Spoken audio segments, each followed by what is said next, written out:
ba ba xong group chim xua bong ôn tại chôn nọ ní năng ngày ổn em kiếm cho mùi nắng ba nhóm ba tà là dốt bong ba và ngày này đá có chia miền sẽ đây sờ bài đi mình tên là bàn like vậy nên lên cho mùi nắng bong ôn có đôi chia được phong này ba ở cùng bong ba này nhóm sờ bài chặt đi kia phong đá hai phụ nhóm thằng pin ngày ní nhưng miền thiên là bọt tệ tôn tên đằng thiên bọt khla khla tệ tôn tên đằng lan mày ba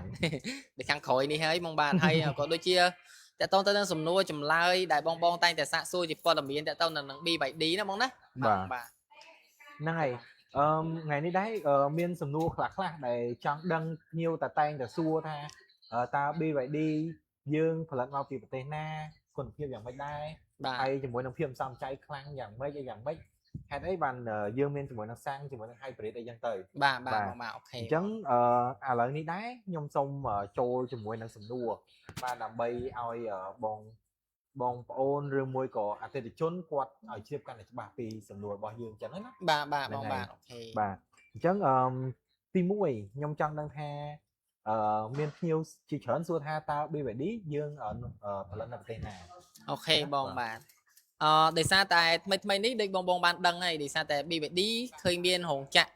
đầm lang ấy nơi nông tây Campuchia dương nơi trong xe nụ bọn xe kịch bị xe chẳng nó bóng ok bà tận tái đang còn nạt lái bị đi cứ brand mau bị tây chân bà bóng bia do trip nó mong bà đài group mình tha cái đường bóng cùng là Disney mò bà cứ nó cứ sao tại một cái láng nơi rong chặt bị vậy đi nơi nông tây trong sân chân bóng bà này tây chân đàm đòn nằm chung một tây dưới thì ca tà lại nơi sọc mai dương nữa bóng bà chặt dương bà bóng bà là trong xe đúng bà bóng bà chẳng bị đi là phó vào tây chân mong mong anh bên do cứ bằng công ty và tây nam sen thì ồ cho mai tháp đi vậy đi cứ phần lần đại khuôn ai chẳng hạn phần lần đại khuôn ai chẳng bóng bà mình tha khương bình lạc khương bằng cung ấy thì chẳng dương tha dương mới tình nục chất á dương bà bóng bà từ tôi ban làm lại lo dương kê hái khương bằng cung luôn ai hái chẳng khoác hạt ấy dân miền phim chu là tây chôn mòn bóng bà là ngày năng chia cả ta mua này ở đây chân có tục chân giường bà bóng bà chẳng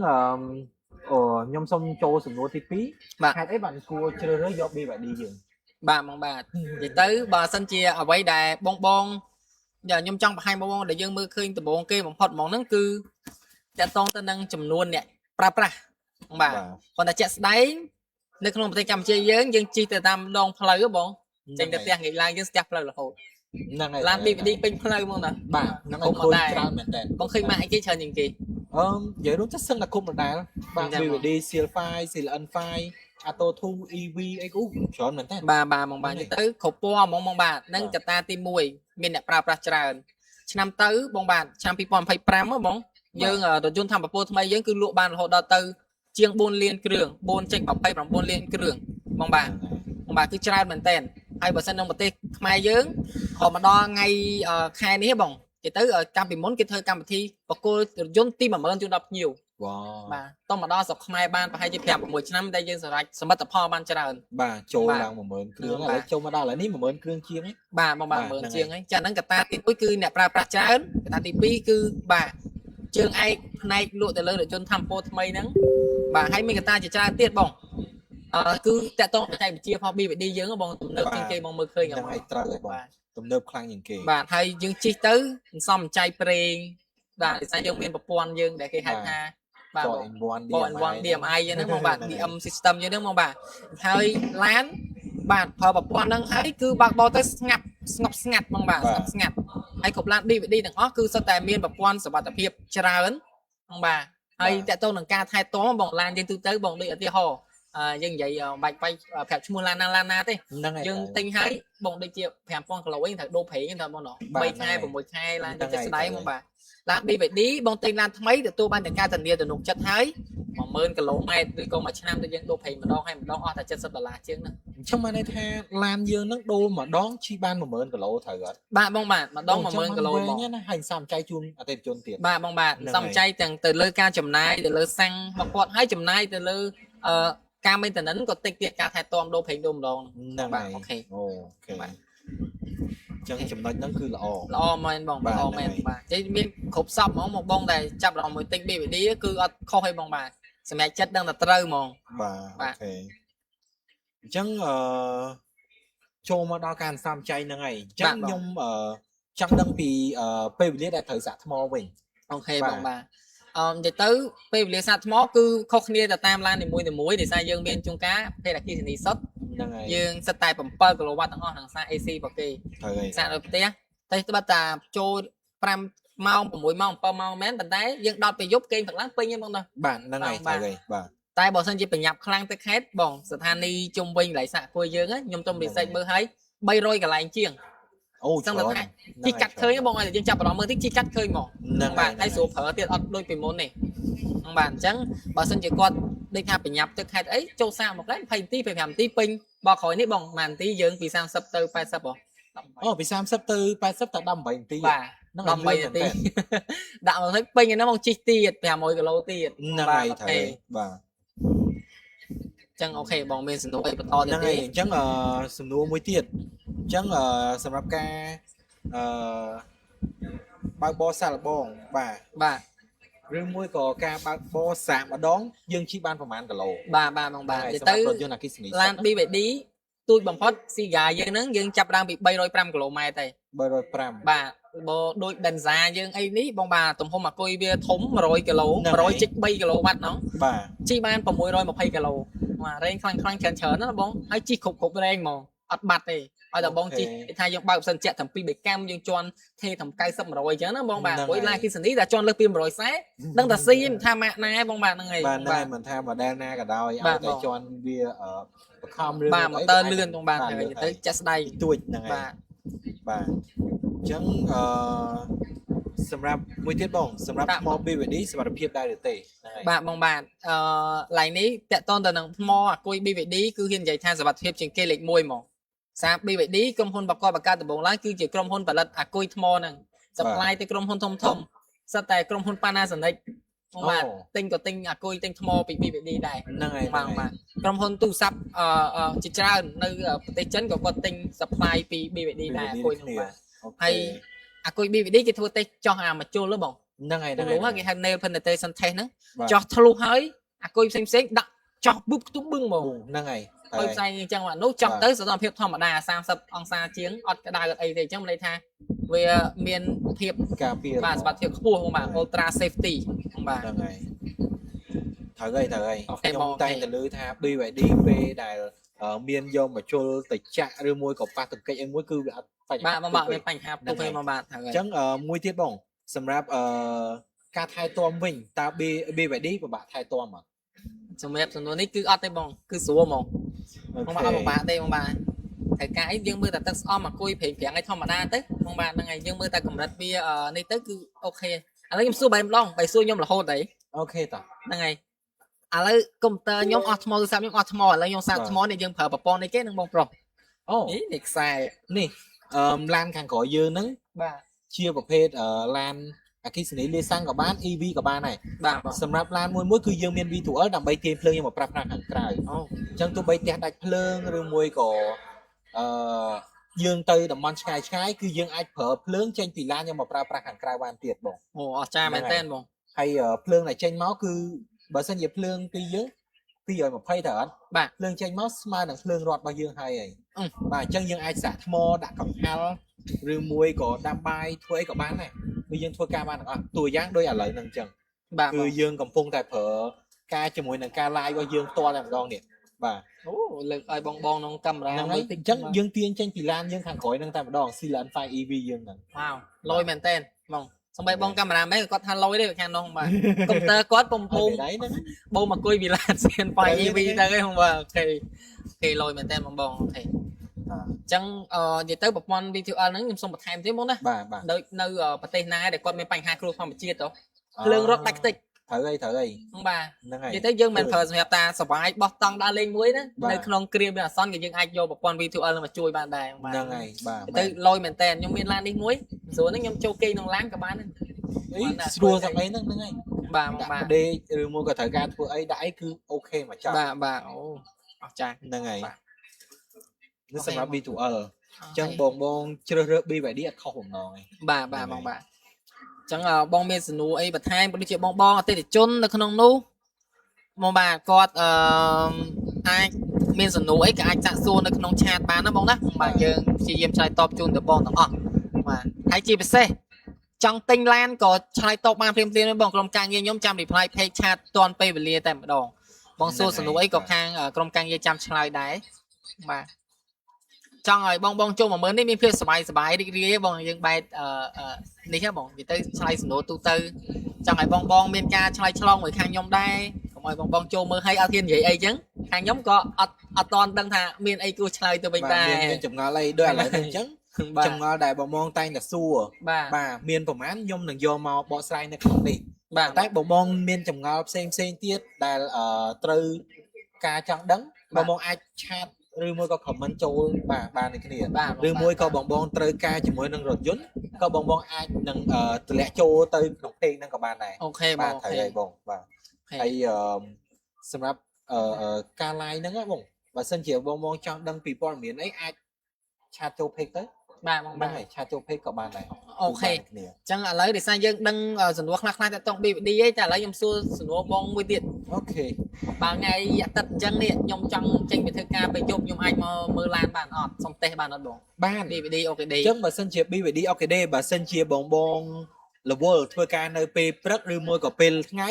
ល្ងាចឡើងបាទម៉ោង5អីហ្នឹងចេញធ្វើការទៅអត់បាទផ្សារអាហារពេលល្ងាចឲ្យហើយបាទអញ្ជើញមក BVD បងអូនគឺបើកចាប់ពីម៉ោង8ព្រឹករហូតដល់ម៉ោង8យប់អញ្ចឹងគឺបងអាចអញ្ជើញមើលរថយន្តបានដូចគ្នាបាទគឺអត់បារម្ភអីបាទហ្នឹងហើយអញ្ចឹងចាំស្វាគមន៍គាត់រហូតមកតាំងពីព្រឹកទល់យប់បាទតាំងពីប្រឡប់បើសិនជាបងនៅមកដល់ម៉ោង8អីក៏តមស្រួលដល់ម៉ោង9ក៏បានដែរបងហ្នឹងហើយថ្ងៃមុនក្រុមការងារយើងចេញឡានដល់9កន្លះ10យប់នេះបងបងឃីមគាត់ចេញឡានភ្ញៀវគាត់មកពីខេត្ត10យប់ក៏គាត់នៅចាំភ្ញៀវដែរបងសេវាកម្មឲ្យតែបងថាបងចង់ដកឡានបាទឆាតមកបងបានដូចគ្នាសេវាកម្មលេខ1ហ្មងហ្នឹងហើយសម្បីតែកាមេរ៉ាមែនខ្ញុំក៏ចាំនៅថតដែរបាទតោះឥឡូវបងអរគ្នាយើងមើលពាណិជ្ជកម្មមួយសិនទៀតយើងតបចូលមកឆ្លើយសំណួរជាមួយគ្នាបន្តទៀតបងបាទអូខេរថយន្ត BVD មានច្រើនម្ដងមែនតើបងតាក់ទងរថយន្តអគ្គិសនីប៉ុន្តែដើម្បីតាមឲ្យទាន់នៅយុគសម័យបច្ចេកវិទ្យាថ្មី BVD បានធ្វើរឿងមួយទៀតគឺនាំចូលជាមួយរថយន្ត BVD Sedan 5 EV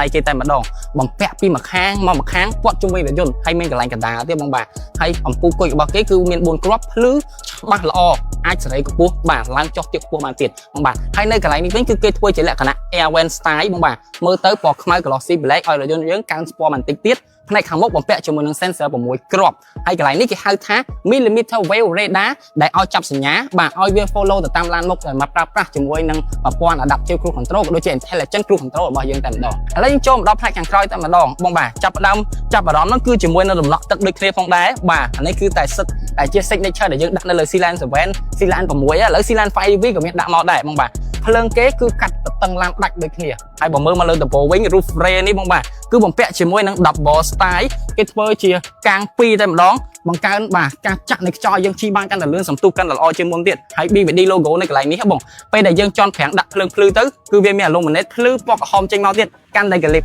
ហើយមុននេះខ្ញុំនិយាយនេះគឺតែតកតងទៅនឹងកន្លែងការ design បន្លាននេះបងក៏ប៉ុន្តែបើសិនជាតកតងប្រព័ន្ធសុវត្ថិភាពវិញ sensor សរុបទៅ12គ្រាប់ខាងក្រោយ6ហើយខាងមុខ6កាមេរ៉ានេះបងនេះ1ខ1កន្លែងនេះទុកពេលយាយក្រោយអានេះគឺពេលទុកមើលសកម្មភាពបាទទៅរូបភាពជុំវិញឡានហើយគេមានបំពាក់ជាមួយប្រព័ន្ធ God Eye ដែល BVD គេហៅថាប្រព័ន្ធជំនួយទៅលើការបើកបរបងនៅពេលដែលយើងនិយាយដូចជាតកតងទៅនឹងរថយន្ត SUV គឺយើងដែរផ្លេចជាមួយនឹងបាទទំហំផ្នែកដៃអីវ៉ាន់នៅខាងក្រោយទេបងរថយន្ត BVD Sealand 5 EV នេះគឺពិតជាមានទំហំផ្នែកខាងក្រោយធំដែលយើងគិតទៅគឺរហូតដល់ទៅ600លីត្របងហើយបើសិនជាយើងធ្វើការផ្កាប់កៅអីទៅទាំងអស់វិញគឺរហូតដល់ទៅ1460លីត្រគឺពិតជាធំមែនតើបងអាចធ្វើការដៃអីវ៉ាន់បានច្រើនហើយកន្លែងនេះគឺគេមានភ្លើងបំភ្លឺបើយើងនៅពេលដែលយើងយប់ល្ងិតហើយមានកន្លែងហ្នឹងបាទរុនដើម្បីឲ្យយើងដោតដុយយើងចង់ដាក់ដាំបាយដាំទឹកបានទៀតហើយអត់ភ្លេចទេបាទនៅកន្លែងសាកអគុយបាឡានក៏មាននាំភ្លើងពីឡានចេញមកក្រៅវិញដែររហូតដល់ទៅ 3.3 kW គេហៅថាប្រព័ន្ធ BVD V2L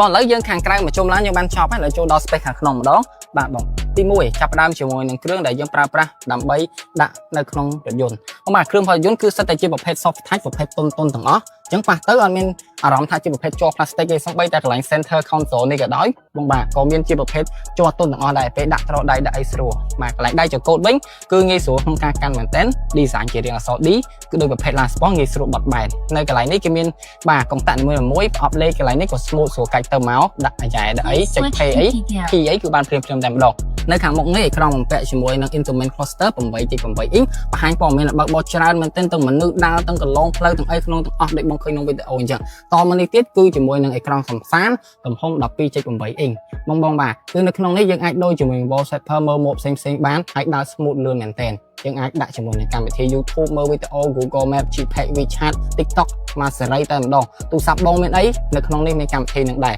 ចុះមកក្រោមទៀតបងបាទគឺកន្លែងប៊ូតុង start stop យើងចន់5បច្ឆេងទៅម៉ូដនីមួយដូររវាង Eco Normal Sport នេះគឺយើងអាចបើនៅកន្លែងនេះបានហើយកន្លែងនេះគឺជាប៊ូតុងដែលយើងហៅថា Auto Parking ហើយតើតើក្នុងផ្នែកអីវិញបងខាងខ្ញុំគឺអូតូ6របៀបឡើងចុះខ្នងហើយមុខក្រោយហើយខាងអ្នកជិះជាប់ខ្ញុំហ្នឹងក៏4របៀបអូតូបានដូចគ្នាតើតើចុះអីម្ដងទៀតគឺកៅអីនេះមានស្បែកពុកទន់មែនតើហើយជួយទប់ផងខ្ញុំគឺមាន cushion ទាំងសងខាងពេលយើងធ្វើការបត់បែនទៅអត់វិញវត្តទេបងបាទហើយកៅអីនេះគឺមានបំពាក់ជាមួយនឹងប្រភេទបាទ ventilation ខ្យល់ត្រជាក់ហើយនឹង heating ខ្យល់ក្តៅទាំងសងខាងតែម្ដងខែល្ងាបើកខ្យល់ក្តៅបាទពេលណាដែលមេឃក្តៅបែបនេះបើកខ្យល់ត្រជាក់បាទតមកលើទៀតគឺយើងមានបំពាក់ជាមួយនឹងកន្លែងបាទភ្លើងថាច់ដើម្បីបិទបើកបានហើយកន្លែងនេះគឺ one touch ប៊ូតុងបើកជាមួយនឹង sunset នៅពេលដែលយប់យើងអាចមើលជាមួយនឹងផ្កាយក៏ដូចជាបាទប្រច័ណ្ឌបានហើយបើសិនជាមេឃភ្លៀងវិញយើងមើលតែមកទឹកភ្លៀងធ្លាក់មកអត់ឮសំឡេងដោយសារនេះគឺជាប្រភេទកញ្ចក់កាត់បន្ថយជាមួយនឹងសំឡេងហើយបើសិនជានិយាយពីកន្លែងសាកថ្មវិញបងគឺខ្វះហើយមានជាមួយនឹងប្រភេទកន្លែងសាកដោតខ្សែហើយមាន wireless charge speed 50 W ទៀតហើយមានប៊ូតុងកន្លែងនេះបាទរុនដើម្បីឲ្យចេញខ្យល់ត្រជាក់ពេលដែលយើងសាកទៀតព្រោះខ្ញុំដាក់ទូរស័ព្ទខ្ញុំទៅបាទចូលតែម្ដងហើយតមកទៀត cup holder ដាក់កែវបាន2កន្លែងនេះបងឆ្ងល់ហើយថាគេ design ដើម្បីអីគេដើម្បីឲ្យបងធ្វើការដាក់ជាមួយក្រាស់ជូមមកនៅក្នុងហ្នឹងទៅហើយតមកទៅយើងដាក់ដកចេញចូលបានតែម្ដងដល់ផ្នែកខាងក្រោយម្ដងបងគឺយើងនិយាយជាមួយនឹងតកតនឹងទំហំនៅក្នុងឡានបងបាទដោយសារតែប្រវែងពីកង់មុខទៅកង់ក្រោយមានប្រវែងវែងរហូតដល់ទៅ 2.72 ម៉ែត្រអញ្ចឹងធ្វើឲ្យផ្នែកនៅខាងក្រោយរបស់ខ្ញុំគឺទលាយមែនតើបងអង្គុយដូចជាបាទ king អញ្ចឹងនៅកន្លែងនេះមានកន្លែងជាមួយចម្រោះដៃ cup holder ដាក់បន្ថែមទៀត like room នៅកន្លែងនេះគឺពិតជាមានច្រើនមែនតើ like នេះ room ដូចគ្នានៅលើដំបូលធម្មតាពេលខ្ញុំចូលឡានទៅគឺទៅហ៎បងតែលើនេះខ្ញុំអត់ទៅហេបងបាទអញ្ចឹងសម្រាប់បងដែលមានកម្ពស់ថា1.7 ម៉ែត្រជាងអីគឺអង្គុយមកសេរី1.8 ម៉ែត្រក៏បានដែរបងបាទឥឡូវខ្ញុំធ្វើការបិទវិញមិនដូចរៀងក្តៅស្អុះអត់បញ្ហាបំពាក់ជាមួយនឹងបាទ air vent ទាំងពីរនៅខាងក្រោយអាចចាត់ឆ្វេងស្ដាំបានបងបាទហើយនៅកន្លែងនេះមានកន្លែងសាក់ថ្ម type C type A បន្ថែមទៀតបងត្រូវការដាក់អីវ៉ាន់សោកអីផ្សេងអាចដាក់ជាមួយនឹងកន្លែងបាទ pocket holder នៅកន្លែងនេះបានទាំងអស់តែម្ដងមានរហូតដល់ទៅ6ឥឡូវយើងចូលមកកន្លែង function ដែលខ្ញុំទៅនិយាយមុនហ្នឹងបងគឺតាក់ទងទៅនឹងផ្នែកចុះចតអូតូបាឡាបាទបងស្វាគមន៍មកកាន់តង់ទី2នៃការ live ចេញពី showroom B Baby Orchidee ហ្នឹងហើយផ្លូវ2004បាទឥឡូវយើងត្រឡប់មកវិញឯងបងអរគ្នាបាទអញ្ចឹងយើងចាប់ដើមបន្តទៀតវគ្គមុនយើងនិយាយសំណួរទូទៅបាទBBD ឥឡូវវគ្គនេះយើងចូលតាក់ទងទៅនឹងបងដែលមានលុយតិចតួចចង់ចូលរួមមុនបាទអត់ចង់ទិញដាច់ព្រោះគេចង់ដូចថាទុកលុយរកស៊ីអញ្ចឹងណាហ្នឹងហើយបាទឥឡូវខ្ញុំនឹងផ្ដល់សិទ្ធិនេះទៅកាន់បងប្រុសនៅខាងឆ្វេងដៃខ្ញុំមកឃឹមគាត់បកស្រាយឲ្យបងបាទថាអតិថិជនឥឡូវមានតែ 10% អាចធ្វើការបង់ឡានមួយខាងយើងបានអត់បងតោះបាទហ្នឹងហើយនិយាយទៅគឺសម្រាប់បងចូលរួម 10% ឡើងទៅក៏បងអាចយកជាមួយរថយន្តថ្មីស្លាងយើងទៅប្រើប្រាស់បានផងដែរគ្រប់ម៉ូតមែនបងគ្រប់ម៉ូតហ្នឹងហើយមិនថាSeagull Atto 2 Seal 5 Seal N5 Seal N6 បាទជាមួយនឹង Saxix ជាមួយនឹង Thai 7បាទមិននិយាយទៅគឺ Densai គឺបានទាំងអស់ខ្ញុំស្មានតែឡានថ្លៃគេឲ្យចូលរួម 70% អីបានឲ្យយកអញ្ចឹងស៊ីឡាន 6 អី 10% ក៏បានដែរបង 10% ក៏បានដែរហ្នឹងហើយគឺបងអាចចូលរួមបានទាំងអស់អញ្ចឹងបងបើសិនជាបងយក 10% បងអាចយករយៈពេលវែងបានទៀតទៅដល់8 ទៅ 9 ឆ្នាំហ្នឹងហើយអញ្ចឹងសម្រាប់ការបង់គឺតិចល្អមែនតើបាទហ្នឹងហើយតែខ្ញុំខ្លាចចេះបងឮថាឯកសារតឹងពិបាកសិក្សាអញ្ចឹងហ្នឹងមិនដែរបងបាទបងនិយាយទៅឯកសារកុំបារម្ភឯកសារតម្រូវការងាយស្រួលទេបើសិនជាបងប្រាប់ប្អូនអស់ពីឯកសារបងមានបញ្ហាកន្លែងណាមួយប្អូននឹងដាក់ចូលទៅដៃគូសហការប្អូនឲ្យចាំគោលដៅអញ្ចឹងបងអត់ចាំបាច់បារម្ភថាមានបញ្ហាត្រូវចេះទេគឺអត់ទេបាទគឺងាយស្រួលមែនតើបាទយ៉ាងយូរណាស់ត្រឹមតែ2ថ្ងៃគឺអាចដកឡានបានហើយបើសិនជាឯកសារបងគ្រប់ហ្នឹងហើយបាទអញ្ចឹងខ្ញុំត្រូវទៅស្រុកខាងស្អែកអីសិក្សាថ្ងៃហ្នឹងស្អែកឡើងរៀបចំស្រួល ខាត់មួយទៀតអាចដកឡានបានបង ហ្នឹងហើយត្រូវហើយ បងបាទអូខេចុះបើករណីខ្ញុំនៅខេត្តក៏សិក្សាបានដែរបងណា និយាយរួមទៅបាន25ខេត្តក្រុង 25ខេត្តក្រុងទៀត 25ខេត្តក្រុងមិនថាបងនៅខេត្តឆ្ងាយឯងគឺអាចសិក្សាបានទាំងអស់សិក្សាហើយបាទបងអញ្ជើញកក់ដកឡានបងហ្មង អូខេបងបាទ លឿនមែនតើ អូខេ ហ្នឹងហើយ បងតែតើតើនឹងការកក់សិក្សានឹងមួយចុះឧទាហរណ៍បើខ្ញុំសិក្សាហើយខ្ញុំសាកនារីគាមួយជុំទៀតមួយទៀតនៅអត់ជាប់ទៀតអាហ្នឹងយើងគិតមិនវិញបង អូបើសិនជាក្នុងករណីបើសិក្សាឲ្យអត់ជាប់មានបញ្ហាអីចឹងសម្រាប់លុយកក់1000គឺអត់ឲ្យបាត់សំបីតាមរៀលទេបងគឺនឹងបង្វិលលុយកក់វិញគ្រប់ចំនួនជូនមិនឲ្យបាត់សំបីតាមម៉ាសេនលុយខ្មែរ អូអញ្ចឹងខ្ញុំរៀងទុកចិត្តដែរ ទំនុកចិត្តបាន បាទចុះឧទាហរណ៍ថាបើខ្ញុំកក់លុយហើយខ្ញុំមកចង់ដកលុយខ្ញុំចង់ទុកនឹងរហូតចាំខ្ញុំសំលុយគ្រប់ចាំយកមកទិញមួយឆ្នាំអីនៅលុយខ្ញុំនៅនឹងដែរបង នៅតែដដែលអញ្ចឹងបងអត់ចាំឲ្យបារម្ភទេបងថា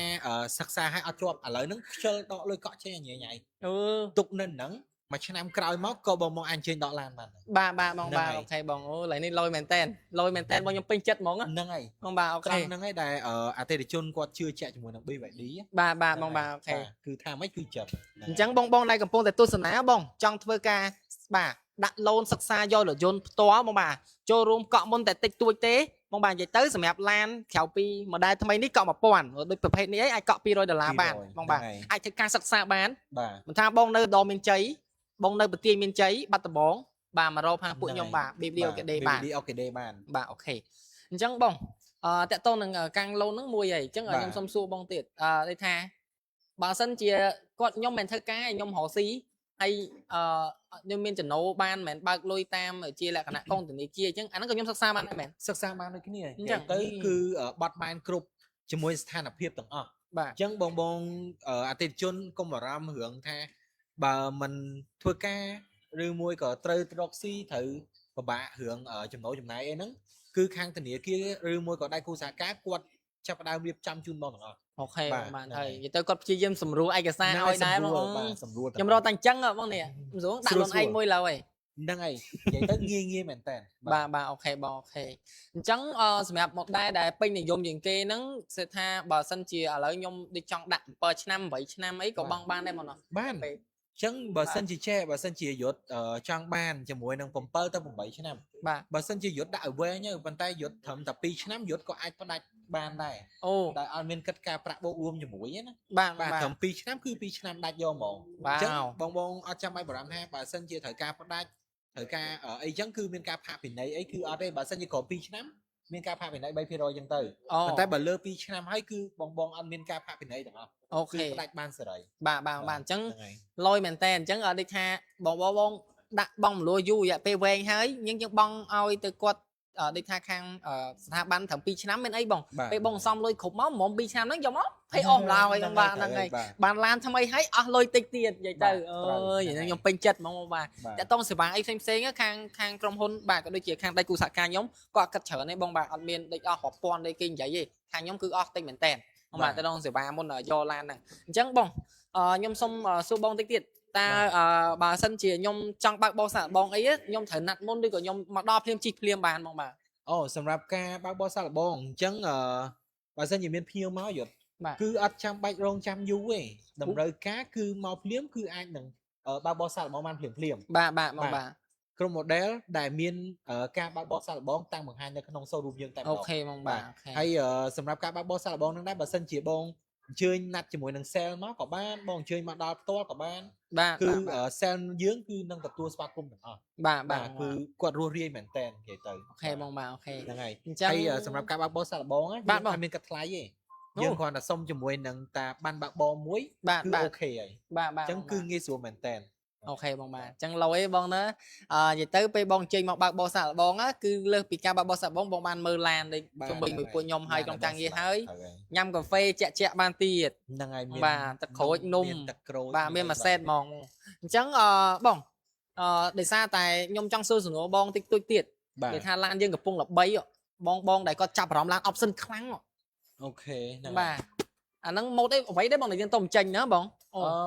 បាទ យើងមាន2 model ប៉ុន្ បាទ តែ បង model មួយឥឡូវហ្នឹងកំពុងតែផ្ទុះខ្លាំងមែនតើ អញ្ចឹងបង គឺ model CLN5 EV បាទនៅខាងក្រៅយើងនេះតែម្ដង ឈ្មោះគេនេះបងនេះ នេះបាទ Sealand 5 EV អីបងបាទ ស្អាតណាស់ ស្អាតទេរូបរាងគេពីមុខលយបងអាចរៀបរាប់ទូប្រាប់ខ្ញុំតាក់ទងឡាននឹងតិចបានអត់បងប្រាប់ភ្ញៀវយើងគាត់ពុំមើលដែរអញ្ចឹងណាបងបាទ អីហ៎ បាទ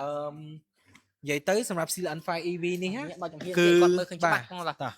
បាទ សម្រាប់ Seal N5 EV នេះបើសិនជាបងស្រឡាញ់បាទកម្ពស់ប្រវែងបណ្ដោយវាបាទបណ្ដោយវាបាទគឺ4.52 ម៉ែត្របាទជាមួយនឹងបាទទទឹងបាទសម្រាប់ទទឹងវា1.86 ម៉ែត្រ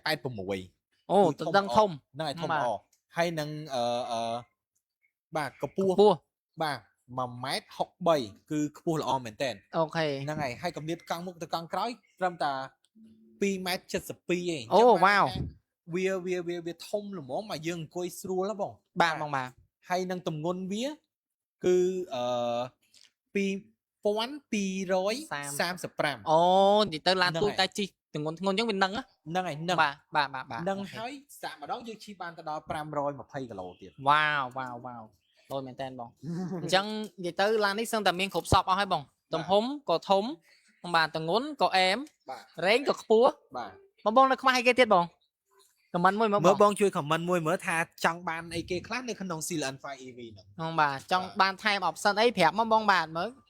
ចង់ឲ្យគេដាក់កាមេរ៉ាសុវត្ថិភាពអីដាក់កាមេរ៉ាធ្វើមើលបងខ្ញុំបកស្រាយឲ្យបងបាច់កាមេរ៉ាឯងបងណា បាច់កាមេរ៉ាសុវត្ថិភាពមិនបាច់ថែមកាមេរ៉ាផ្សេងតនាំតែញ៉ៃបងសម្រាប់ Seal N5 EV នេះគឺយើងមាន record ទៀតពេលដែលជិះ លយម៉េ លយមែនតើហ្មងហ្នឹងហើយ អាចគេធ្វើមិនបងមើលផា និយាយរួមទៅគឺមាន option នៅខាងក្នុងហ្នឹងស្រាប់យើងចុចបានអញ្ចឹងបើសិនជាបងមានចម្ងល់ណាបងមកបើកបោ ផ្ទាល់បងបាទ បាទមើលផ្ទាល់ក៏បានដែរបាទគឺនៅក្នុង showroom យើងមានស្រាប់ បាទ ហ្នឹងហើយ អញ្ចឹងឡាននេះសម្រាប់បងដែលគាត់ស្រឡាញ់ជាមួយ option ទំនើបប្លែកគាត់ចូលចិត្តចុចច្រើន ហ្នឹងហើយ explore រាវ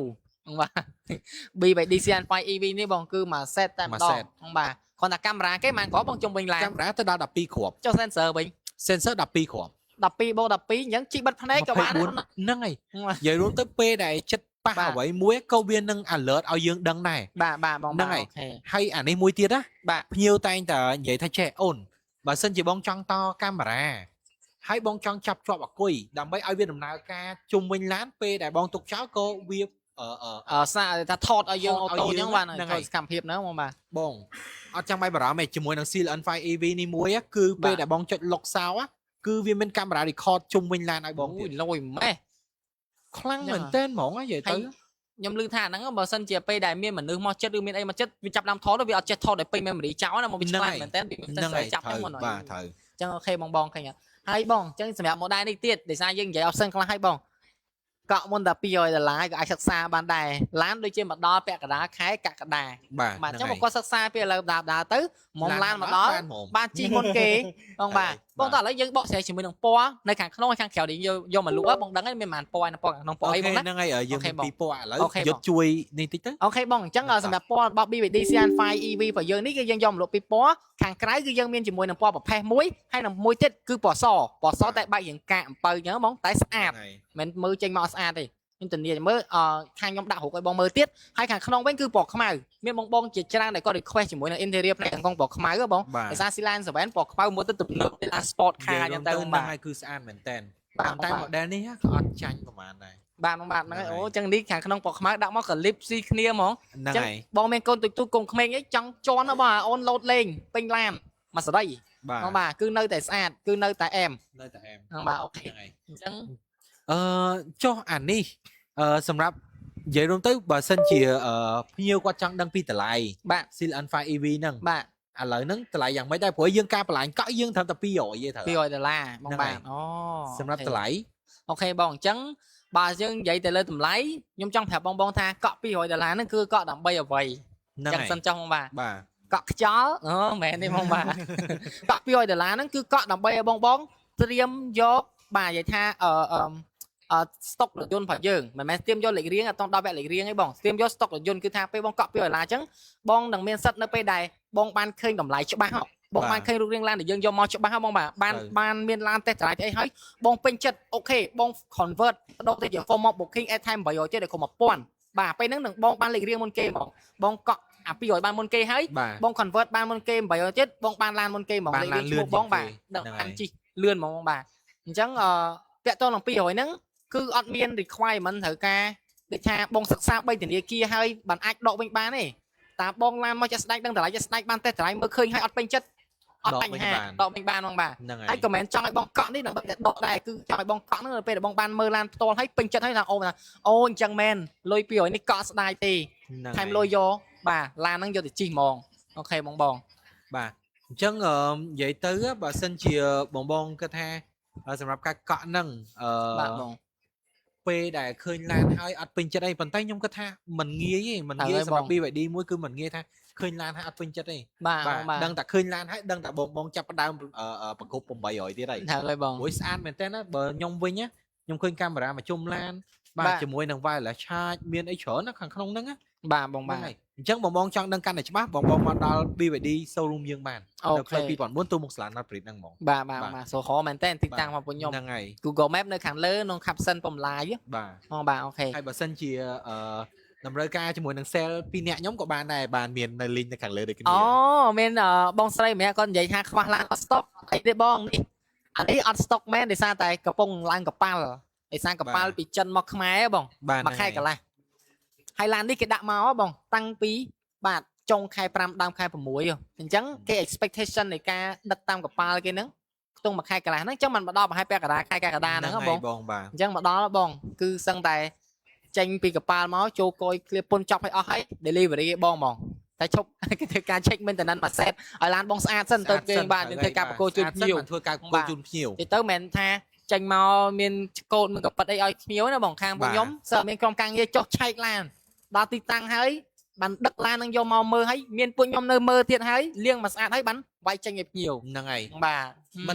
នមែនបាទត្រឹមតែមើលស្អាតហើយបាទរៀបចំមកស្អាតហើយបាទនេះណាគឺយើងមានទាំងការថែមជូនកម្រាលជើងមានអីច្រើនមកអូហ្នឹងឥឡូវបើចូលដល់វគ្គថែមជូននេះបងមកតើបើសិនជាទិញរថយន្ត BYD ហើយតើបងទទួលបានអ្វីខ្លះនៅពេលដែលបងធ្វើការទិញរថយន្តមួយចេញទៅបាទបងអាចប្រាប់ពីការថែមជូនទៀតបងបាទអញ្ចឹងយើងមានដូចជាកម្រាលជើងមានឆ្នាំងសាកពីរបៀបឆ្នាំងសាកពីរបៀប3របៀបB2L របស់យើងអូតែនេះមកបាទអូខេហ្នឹងហើយមានជាមួយនឹងកៅប៉ះកង់ឧបករណ៍សប់កង់ណាំងផ្លាតដៃសណ្ដោងបាទជាមួយនឹងនិយាយទៅនិយាយថាអីបានដែលយើងមកហ្នឹងមែនអាវចំណាំងផ្លែហ្នឹងទាំងអស់ហ្នឹងមកបាទនិយាយទៅថៃកោនចំណាំងផ្លែទាំងអស់ហ្នឹងគឺច្រើនមែនតើហើយ free ដូរប្រេងដូរម្ដងលើកទី1ទៀតហ្នឹងហើយស្មើនឹងជួនកាលបើសិនជាអាគុយលីសាំង free ម្ដង 3,500 គីឡូ6ខែបាទពីហ្នឹងមួយណាដល់មុនណាបងហាមលើសតិចជួតអីលើសច្រើនពេកយ៉ាត់ដាច់ free បាទចុះបងអគិសនីវិញបងបាទអគិសនី 100,000 គីឡូ1ឆ្នាំ10000បង20000បាទច្រើន10000ហ្នឹងយើងសេរីចាស់តែលើអាប់ដេតដល់20000គីឡូអញ្ចឹងបានន័យថាអគិសនីនេះ20000គីឡូឬក៏មួយឆ្នាំមែនតែម្ដងអស់តែ22ទេ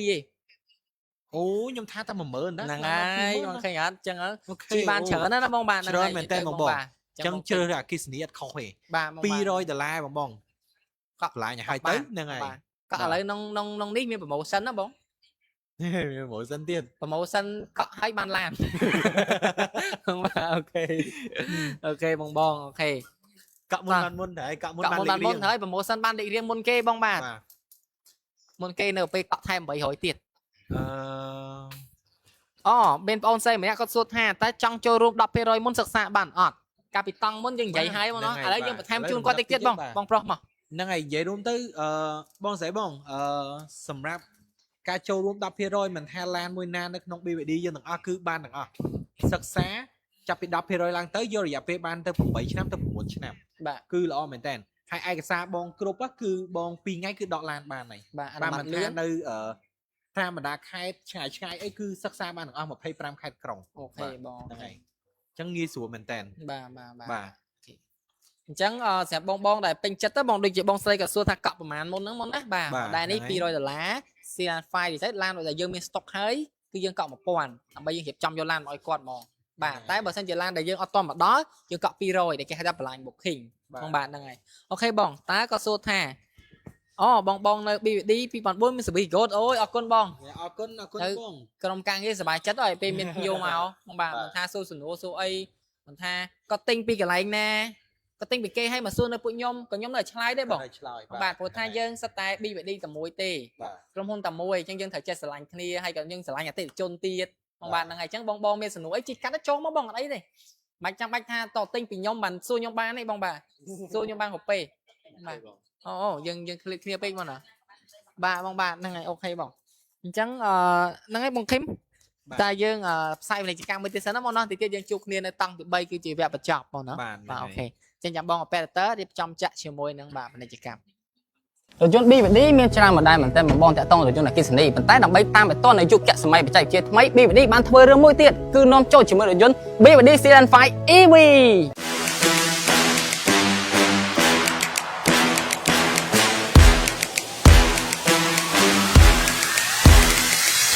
រថយន្ត BVD Sedan 5 EV នេះបងអរគ្នានៅក្នុងកម្រិតតម្លៃមួយដែលបងនឹកស្មានមិនដល់គឺត្រឹមតែ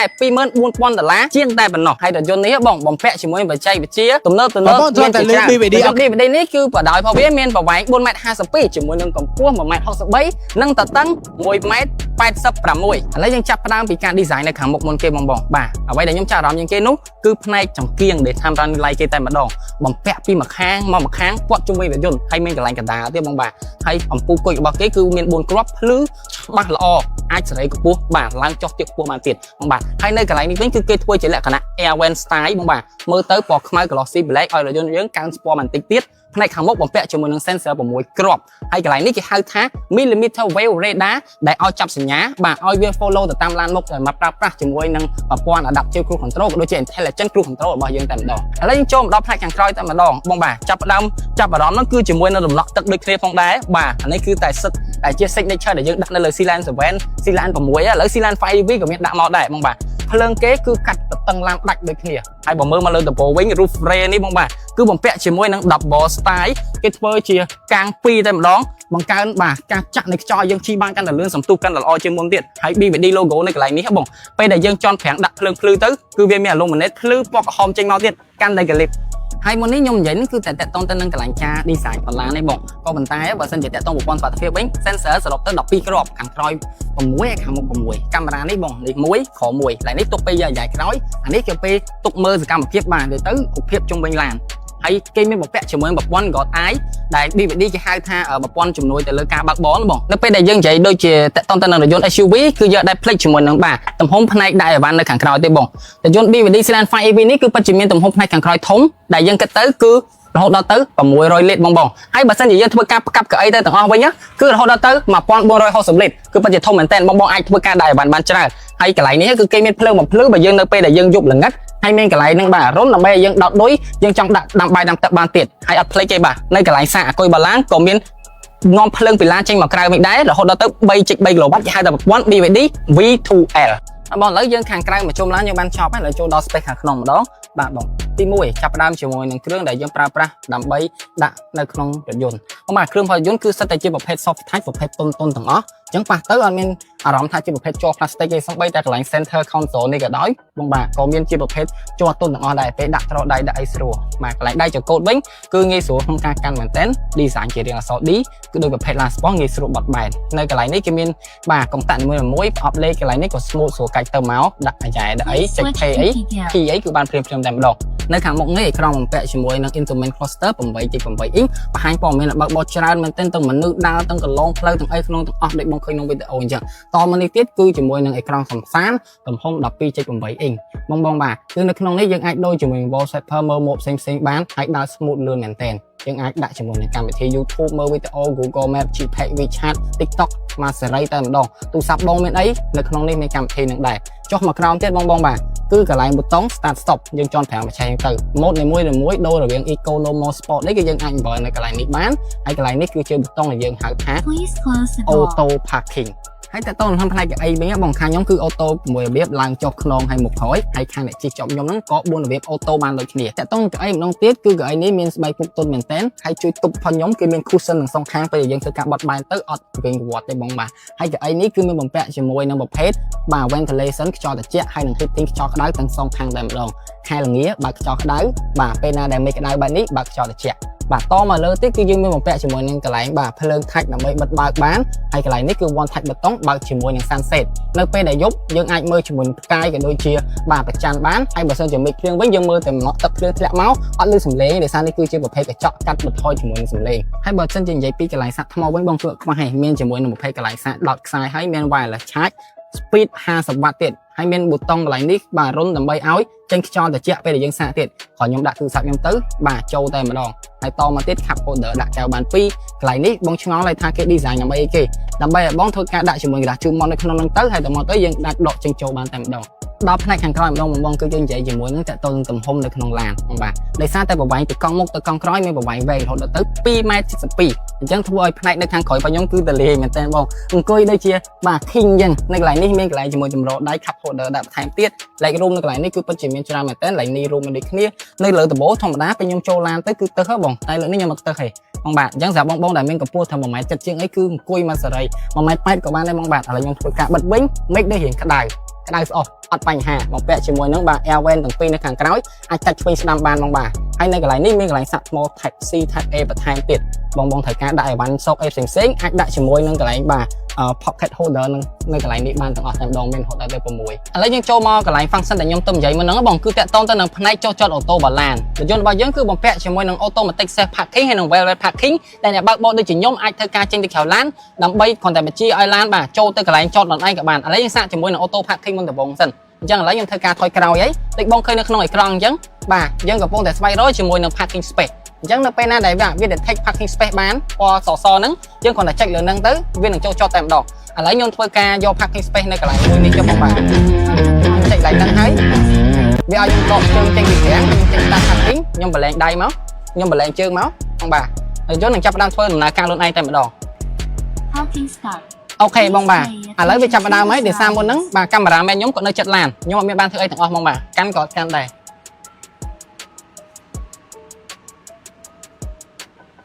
បាទបងគឺពិតជាទំនើបមែនតើហើយខ្ញុំអ្នកបើកបរនេះយើងអារម្មណ៍ថា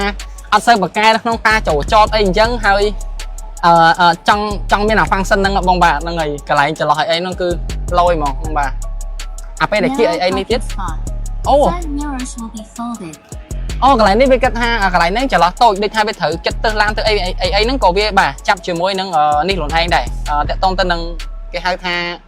ត្រជាក់ចំហៀងទ្វារហ្នឹងបងណាបាទPlease pay attention when opening the door អូបងមិនខ្ញុំហៅបើកទ្វារតែយន្តឲ្យខ្ញុំបើកទេគេថាខ្ញុំមើលផងមិនបើកទ្វារបាទបងនិយាយទៅនេះគឺជាគ្រាន់តែជាប្រព័ន្ធសុវត្ថិភាពទូចមួយនៅក្នុងរថយន្ត BYD Sienna 5 EV ឯងគឺរថយន្តនេះមានបំពាក់ជាមួយនឹងប្រព័ន្ធសុវត្ថិភាពជាច្រើនបាទបងគឺដោយសារតែវាមានបំពាក់ជាមួយប្រព័ន្ធបាទsafety system D pilot ហ្នឹងអញ្ចឹងវាមានជាមួយនឹងប្រព័ន្ធបន្ថែមនៅពេលដែលបងបើកទៅកាត់ផ្លូវមុខដែលហៅថាលក្ខណៈផ្លូវបំបែកមានឡានគេជិះកាត់មកអីព្រឹងមានម៉ូតូអីគឺយើងអាចបើកឲ្យវាជន់ខាងអូតូឲ្យយើងក៏បានឬក៏ឲ្យតែផ្ដល់សញ្ញាក៏បាននៅពេលដែលយើងថយក្រោយចេញពីកន្លែងចតអញ្ចឹងទៅមានឡានម៉ូតូគេមកមាន function ហ្នឹងបាទចាប់ឲ្យបងដូចគ្នាហើយបន្លាញ sport ហ្នឹងគឺមានទាំងសងខាងដូចគ្នាតែម្ដងកាមេរ៉ាជុំវិញនិយាយទៅបាទ option M មែនតែនបង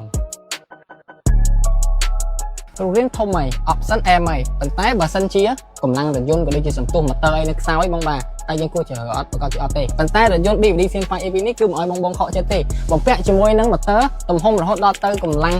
218សេសឬក៏160គីឡូវ៉ាត់ជាមួយនឹងកម្លាំងរមួតរហូតដល់ទៅ330 Newton m បងកម្លាំងសន្ទុះពី0ដល់100គឺប្រើធរៈវាត្រឹមតែ7.2 វិនាទីតែម្ដងបងបាទគឺស្ទុះលឿនមែនតើជាមួយនឹង top speed ខ្ពស់ហើយអាគុយធំជិះរែងបានឆ្ងាយរហូតដល់ទៅ520គីឡូម៉ែត្រហើយនេះគ្រាន់តែជាសកម្មភាពតិចតួចសម្រាប់ថ្មីបងរងទៀតបងអរគ្នាមកតង់ទី3របស់យើងតង់ទី3គឺជាតង់បញ្ចប់ចុងក្រោយនៃការ live បន្តផ្ទាល់បាទផ្សាយផ្ទាល់មិនមែនបន្តផ្ទាល់ទេពី BYD Orchidea Showroom លើ2009យើងតែម្ដងជម្រាបសួរម្ដងទៀតទៅកាន់អតិថិជនក៏ដូចជាទស្សនិកជននៅកំពុងទស្សនាខ្ញុំបាទតារាយុទ្ធហើយនឹងបងប្រុសរបស់ខ្ញុំបាទឃីមបងខ្ញុំបាទឃីមបាទអញ្ចឹងនៅក្នុងវគ្គទី3នេះពួកខ្ញុំទាំងពីរនឹងធ្វើការបកស្រាយអំពីរថយន្ត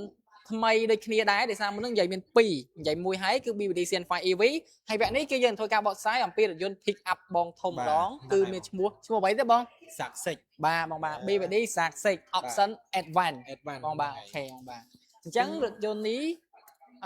បាទអូខេហើយបងអាចនិយាយតិចសិនខ្ញុំចូលដល់ spec សម្រាប់រថយន្តនេះគឺជាប្រភេទSienna 5 Success ជាប្រភេទអគ្គិសនីលេសាំងបាទអញ្ចឹងបងតែសួរថាសម្រាប់ Sienna Success នេះយើងប្រើជាមួយនឹងអគ្គិសនីប្រើជាមួយនឹងសាំងបានដែរមែនអូខេបើសិនជាឡានជាប្រភេទ pick up អញ្ចឹងហ្នឹងបាទបងបាទអូខេឥឡូវខ្ញុំសូមឲ្យយុទ្ធជួយ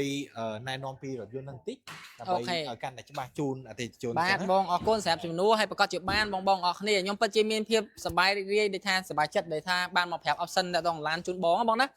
BYD សាកសិចបងបាទគឺជាប្រភេទរថយន្ត pick up របស់ BYD ដំណើរការដោយប្រព័ន្ធ DMO Super Hybrid DMO នេះគឺបានន័យថា Dual Mode Off Road ដែលការតម្រៀបនៅម៉ាស៊ីនបឡានហ្នឹងគឺគេរៀបខុសពីប្រព័ន្ធ DMI ដោយសារ DMI គឺបាទម៉ាស៊ីនរបស់វាតម្រៀបជាលក្ខណៈកាត់តឹងឡានចេះបងបាទជាប់មួយម៉ូទ័រមកចឹងទៅប៉ុន្តែ DMO ម៉ាស៊ីនគេគឺគេដាក់បញ្ឈរទៅក្រោយហ្មងបងដោយសារម៉ូទ័រគេមាន12មានទៅខាងមុខមួយខាងក្រោយមួយបងបាទហើយបូមជើងក្រងក្រោមហ្នឹងបាទគឺជាប្រភេទសាក់ស៊ីសម្រាប់ឡាន off road តែម្ដងបាទហើយចឹងទៅមិនតែប៉ុណ្ណោះបើតាក់ទងទៅនឹងប្រព័ន្ធបូមផឡានបាទទាំងពីរហ្នឹងបងអត់ប្រើជាទៀសប្រើអីទេគឺប្រើប្រភេទ double wishbone សិតតែជាបូមប្រភេទទំនើបប្រើក្នុងឡាន SUV ណែបូមហ្នឹងគឺទប់លំនឹងបានល្អបាទទប់លំនឹងបានល្អជីអត់រលាក់បងបាទ smooth ហ្មងអញ្ចឹងពេលយើងបោះម៉ៃមួយនឹងជាទៀសវិញវាធ្វើឲ្យធ្វើការដឹកខាងក្រោយឬមួយក៏អីផ្នែកខាងក្រោយគឺអាលាក់ត្រូវឲ្យបងជីកាត់ក្លុកកាត់ដែរអាលាក់បងតែសម្រាប់ឡានសាក់សិចបងជីកាត់ផ្លូវ off road ក៏ comfort ដែរបើនិយាយពីសមត្ថភាពរបស់ឡានវិញបងគឺលេខ1ខ្ញុំមានតែនិយាយថាលេខ1សម្រាប់ pick up នៅស្រុកខ្មែរចឹងទាំងកម្លាំងទាំងសណ្ដោងគឺមកចប់តែម្ដងបងបាទនិយាយទៅប្រភេទឡានសាក់សិចនេះទំហំអាគុយរបស់វាគឺរហូតដល់ទៅ20គីឡូវ៉ាត់ជាងបងបាទគឺយើងអាចជិះបានរែង100គីឡូម៉ែត្រដោយប្រើរែង EV សុទ្ធបូកជាមួយនឹងសាំងជិះបានរហូតដល់ទៅ360គីឡូម៉ែត្របងបាទសំទុះពី0របស់ទៅ100ផល្លាហ្នឹងគឺលឿនមែនតើបងឡានធំទម្ងន់រហូតដល់ទៅ73តោនប៉ុន្តែសំទុះប្រើថេរវិទ្យាត្រឹមតែ 5.7 វិនាទីណាបងបាទហើយកម្លាំងខ្លាំងស្ទុះល្អបាទកម្លាំងរបស់វាគឺរហូតដល់ទៅ7500សេស400សេសជាងកម្លាំងរមួល650 Newton ម៉ែត្រម៉ូទ័រមុខក្រោយ2ហើយចំមកទៅម៉ាស៊ីនហ្នឹងគឺមានតាក់បូឆាជួយទៀតបាទអញ្ចឹង full set តែម្ដងបងអត់ចាញ់គេថាទៅផ្លូវពិបាកអីអត់ខ្លាចដូចថាជាតិកើតទេបងទៅផ្លូវណាក៏បានដែរបងបាទអូខេបងបាទ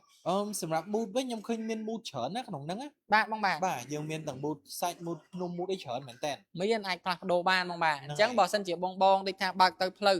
កាត់ភ្នំយើងអាចដាក់ mountain mode បានបាទយើងជិះទៅផ្លូវដីខ្សាច់យើងដាក់ sand mode បានបងបាទផ្លូវល្អិលតែស្រុកគេមានផ្លូវ snow តែស្រុកខ្មែរយើងមានផ្លូវដីឥដ្ឋបងបាទអញ្ចឹងយើងអាចដាក់ផ្លូវល្អិលបានអញ្ចឹងអាហ្នឹង slippery mode ហ្នឹងបងបាទ snow mode ហ្នឹងបើកអាហ្នឹងមកជួយទប់លំនឹងរថយន្តរបស់យើងហ្មងដំណើរការដោយប្រព័ន្ធអេឡិចត្រូនិកហ្មងណាបងបាទបងបើទំហំឡានហ្នឹងគឺពិតជាធំមែនតើបងបាទហើយតាក់ទងទៅនឹងបណ្ដោយឡានគឺរហូតដល់ទៅ5ម៉ែត្រ45 5ម៉ែត្រ45ទៅ75ម៉ែត្រកន្លះហើយបងបាទអញ្ចឹងមកន័យថាគឺទំហំវែងបាទបងបាទកន្លែងអង្គុយធំល្អ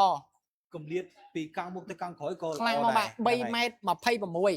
បងបាទអាយើងស៊ីឡាន EV យើងនោះ2ម៉ែត្រជាងនេះ3ម៉ែត្រជាងអញ្ចឹងកាន់តែធំទៀតចាំបានអង្គុយ comfort ដូចប្រភេទ FUV យើងបាទបងបាទទៅភ្ញៀវពេលគាត់ចូលខាងក្រោយហ្នឹងណាគាត់ដូចគាត់ជួយ pick up ប្រែផ្សេងៗទៅគាត់ថាអូនេះចូលមកដូចធំហ្មងហ្នឹងមកចូលមកតលាយហ្មងបងមានអារម្មណ៍ថាតលាយគាត់ពេញចិត្តហ្មងបងបាទហ្នឹងហើយអញ្ចឹងសម្រាប់បងដែលគាត់ជាអតិថិជនដែលគាត់មានផ្ទះចល័តនៅចំការក៏ដូចជាចុះទៅកាន់ការដ្ឋានអ្នកធ្វើការវិស្វករបងដែលជាម្ចាស់បាទគ្រឿងจักរត្រូវការឡានពិបាកទៅផ្លូវតំបន់ពិបាកហ្នឹងហ្នឹងហើយត្រូវតែម្ដង BYD សាកសិចបងបាទតម្លៃត្រឹមតែ 45,000 XXX អូខេ 45,000 ជាងតែអត់ដឹងម៉ានេះជាសម្រាប់តម្លៃប៉ុណ្ណឹងគឺអែមមែនតើបាទទទួលយកបានអែមមែនតើបូមខ្ពស់គឺបូមល្អបាទអត់រលាក់option វិញខ្ញុំឮថាមានជាមួយនឹងសាំងនេះអគ្គិសនីទៀតបាទបងបាទចាអគ្គិសនីយើងសាកយើងជិះបានទៀតហើយបាទ 4 in 1ហ្នឹងបងបាទ 4 in 1បងទេជនបានធ្លាប់ដឹងពីព័ត៌មាន 4 in 1ហ្នឹងនៅបងឥឡូវយើងប្រាប់គាត់តិចណាប្រាប់គាត់តិចហ្នឹងហើយបាទបងបាទទៅប្រព័ន្ធ DM 4 in 1ហ្នឹងគេមាន IOP I ហ្នឹងសម្រាប់ intelligent ប្រភេទ CN5 CN6 ហ្នឹងបងបាទគឺយើងប្រើ DMI ទាំងអស់TI7 យើង DMP Dual Mode Performance សម្រាប់ឡានដែលយើងជិះនៅក្នុងក្រុងសំដៅទៅលើល្បឿនសំទុះលឿនខ្លាំង DMO គឺប្រភេទបាទក្រុងឆ្អឹងបង្កើតឡានសម្រាប់ផ្លូវពិបាក off road បងបាទហើយ 4 in 1ហ្នឹងគឺបានន័យថាឡានរបស់យើងបងទិញតែមួយឯងទទួលបានដូចជាប័ណ្ណពិសោធន៍បងជិះឡាន4អញ្ចឹងបាទទី1គឺប្រភេទ EV Full EV បងអាចប្រើឡានរបស់បងដល់ពេលដែលយើងសាកអគុយពេញ 100% យើងជិះដល់អគុយសុទ្ធបានដល់ដល់ភាពស្ងប់ស្ងាត់គ្មានអស់ប្រេងសូម្បីតែមួយតំណក់ទី2គឺប្រភេទ B បានន័យថានេះប្រភេទICE បងបាទហ្នឹងហើយអញ្ចឹងបានន័យថាប្រើម៉ាស៊ីនសុទ្ធបញ្ជូនកម្លាំងទៅកង់នៅពេលដែលយើងជិះដូចថាកុងទ័រលឿនអីចឹងទៅម៉ាស៊ីនបញ្ជូនកម្លាំងទៅកង់ direct ហ្មងប្រើម៉ាស៊ីនសាំងសុទ្ធហ្មងបងអញ្ចឹងនៅពេលដែលម៉ាស៊ីនវាជិះកុងទ័រលឿនហើយវាអត់សូវស៊ីសាំងទេបងបាទហ្នឹងហើយព្រោះវាជូន smooth ស្មើអញ្ចឹងបងបាទហ្នឹងហើយហ្នឹងក៏បើដំណើរការដោយម៉ាស៊ីនសុទ្ធបានដែរមួយទៀតហ្នឹងគឺ PHEV មក PAV มันន័យថាវារួមកម្លាំងជាមួយនឹងម៉ាស៊ីនហើយម៉ូទ័រវាដំណើរការពីរក្នុងពេលតែមួយដូចយើងតែការចន់វាយភ្លាមៗមកបង បាទ បើម៉ូទ័រតែមួយវាជួយមិនកើតបងបាទហ្នឹងហើយអញ្ចឹងតែយើងអានោះជួយធំមួយទៀតអញ្ចឹងបានធ្វើឲ្យសន្ទុះឡានយើងខ្លាំងអញ្ចឹងបងហើយមួយ បងប្អូនធ្លាប់តែលើ BVD Octane ខាងហ្នឹង REEV ដល់ជាមួយនឹង stop Octane extended electric vehicle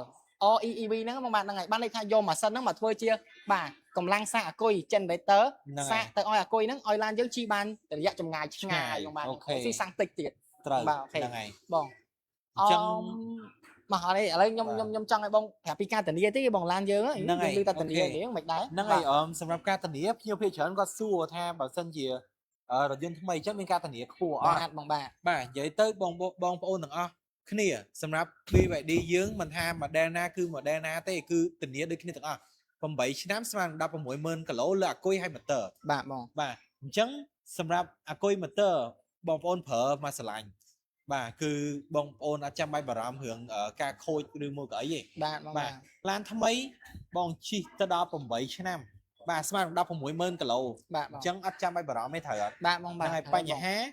កំហុសដោយបច្ចេកទេសអញ្ជើញមកយើងបាទតាក់ទងមកអូនសែឬមួយក៏ខាងសវិសក៏បានដែរ បាទបាទ ហ្នឹងហើយគឺអត់បាច់បារម្ភទេបាទ ទេតែនេះបើពិសោធន៍ជាក់ស្ដែងមែនណាបង ហ្នឹងហើយ ខ្ញុំគាត់ជិះទៅហើយពេលហ្នឹងប្រហែលជាគាត់ជិះធ្លាក់កលោកឬអីខ្លាំងបែកបូម បាទហ្នឹងហើយ បងមែនតើណាបងគេគិតលុយណាតែខ្ញុំគាត់អស់សំបី$1គេដូរទៅ free ហ្មង ហ្នឹង បាទ ហើយ សារស្ថិតនៅក្នុងការធានាហ្នឹងអញ្ចឹងណាបងបាទអញ្ចឹងល្អមែនតើបងទិញឡានគឺទិញពីក្រុមហ៊ុនដែលមានការធានាដូច BYD អញ្ចឹងត្រឹមត្រូវអញ្ចឹងបងបាទ ហ្នឹងហើយ អូខេ និយាយរួមទៅមិនថាការធានាហ្នឹងយើងធានាតែមាត់ដែល sell យើងនិយាយ បាទបងបាទ បាទគឺយើងមានសភៅមួយសម្រាប់ការធានាទៀត បាទ បាទមានលក្ខច្បាស់លាស់ជាមួយនឹងឈ្មោះ sell បាទ ឈ្មោះអតិថិជន បាទ ថ្ងៃខែដែលចេញចូល បាទ បាទគឺមានបញ្ចប់ បាទ បងគ្រាន់តែយកសភៅធានាហ្នឹងទៅយកទៅឲ្យខាងសវិស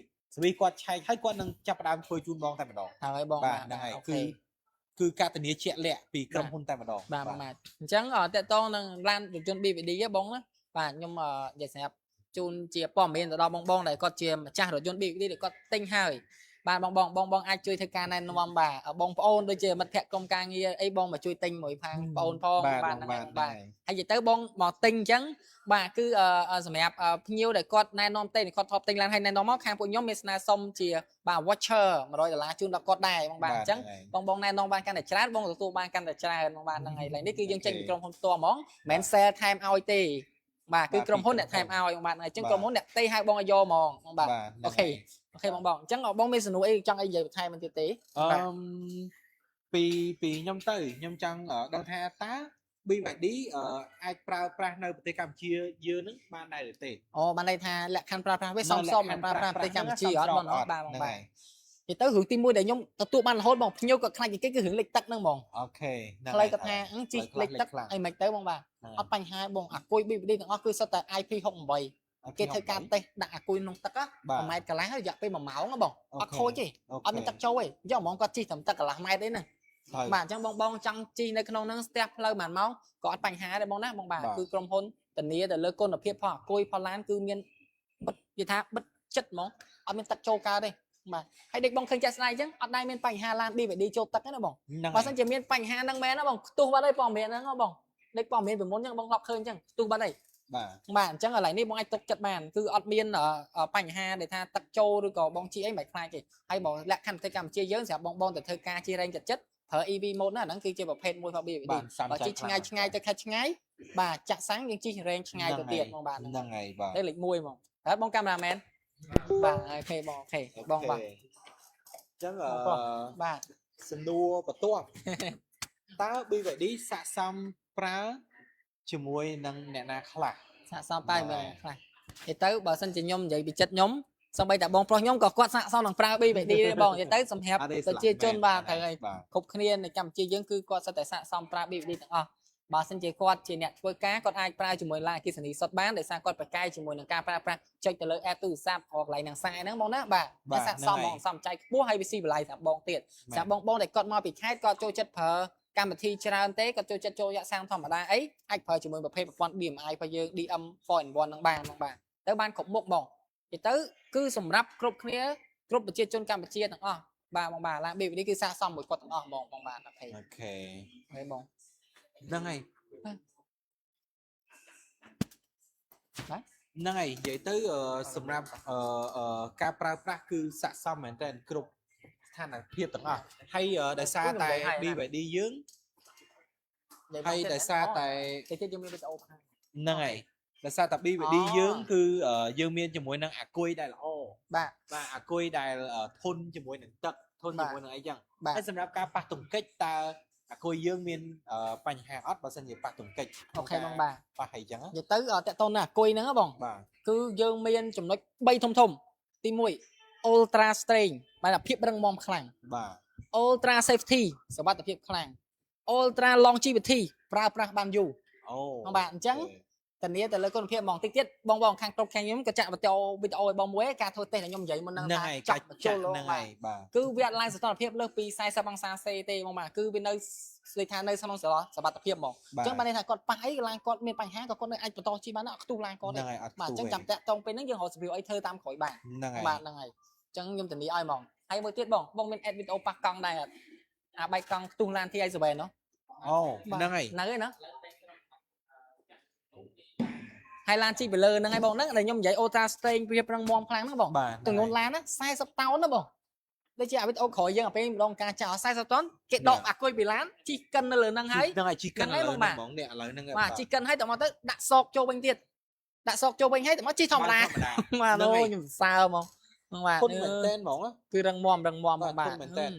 មើលអូលោកគាត់ពុំចាក់ឯនោះអូវីដេអូឯង ហ្នឹងហើយ ខ្ញុំមកចាក់ឲ្យខ្ញុំមើលអូខេបងអូខេ មើលចាក់ស្ដែង ណែមើលចាក់ស្ដែងមកអញ្ជើញមកចុះមកខ្ញុំនិយាយទៅលឺខ្លួនឯងនេះបងនេះសកម្មភាពដែលខាគេបង្ហាញពីរោងចក្រអីចឹងណាបងបាទគឺអត់ធ្វើដោយដៃទេគឺទៅឡើងដោយគ្រឿងយន្តហ្មង នេះគឺការដែលធ្វើការកិនហ្នឹងហើយកិនពីលើតែម្ដង បាទបងស្រីរំលោះសុតបានណាបងស្រីនេះសេរតបងបាទ បាទបងសម្រាប់ការរំលោះសុតបានដូចគ្នាបងរត់បងអញ្ជើញដាក់ឯកសារមកបានបាទគឺសម្រាប់ការចូលរួមគឺយើងងាយបាទរំលោះសុតក៏បានបាទបងគ្រាន់តែបាទចូលរួមខ្លះក៏បានគឺបានដូចគ្នាឯកសារងាយបាទបងអញ្ជើញតម្លាក់ចូលមកជាមួយនឹង page យើងបាទក៏ដូចជាតាក់ទងបាទតាម sale របស់ BYD បាទខាងក្នុងហ្នឹងក៏បានដែរគឺគាត់រស់រាយរាក់ទាក់មែនតែនបងបាទ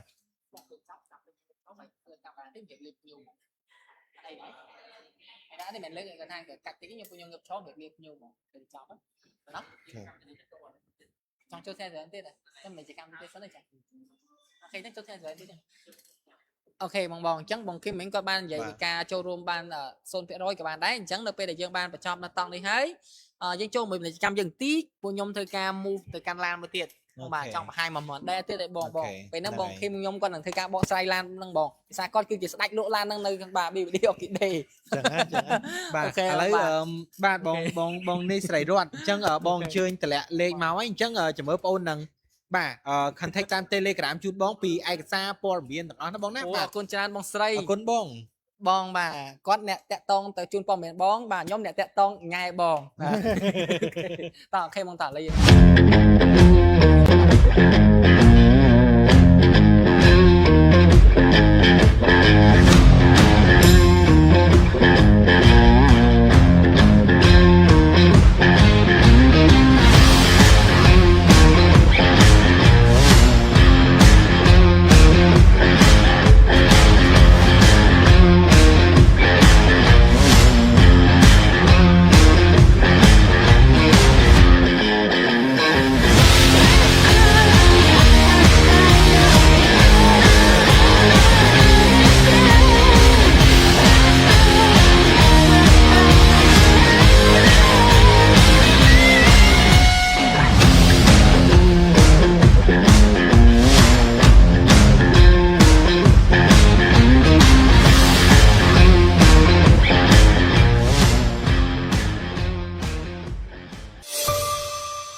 家已准备完毕，准备出发。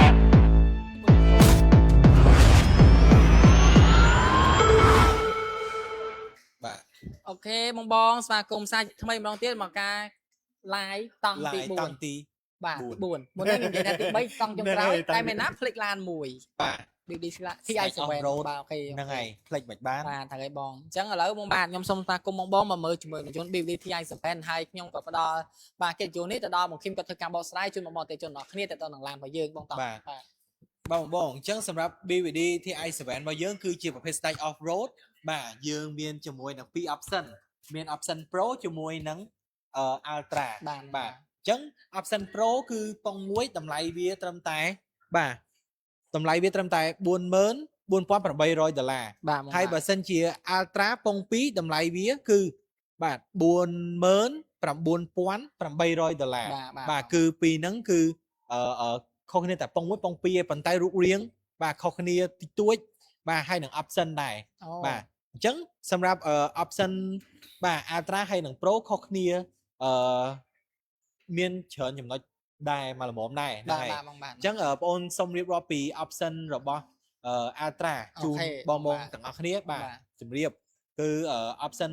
Ultra គឺយើងមានជាមួយនឹងរង្វង់កង់20 inch បាទធំយើងបាទធំយើងខាងក្នុងវិញគឺយើងមានជាមួយនឹងទូទឹកកកបាទកៅអីក្តៅត្រជាក់បាទកៅអីម៉ាស្សាបាទខាងក្រោយគឺយើងមានអូតូដូចគ្នាបាទហ្នឹង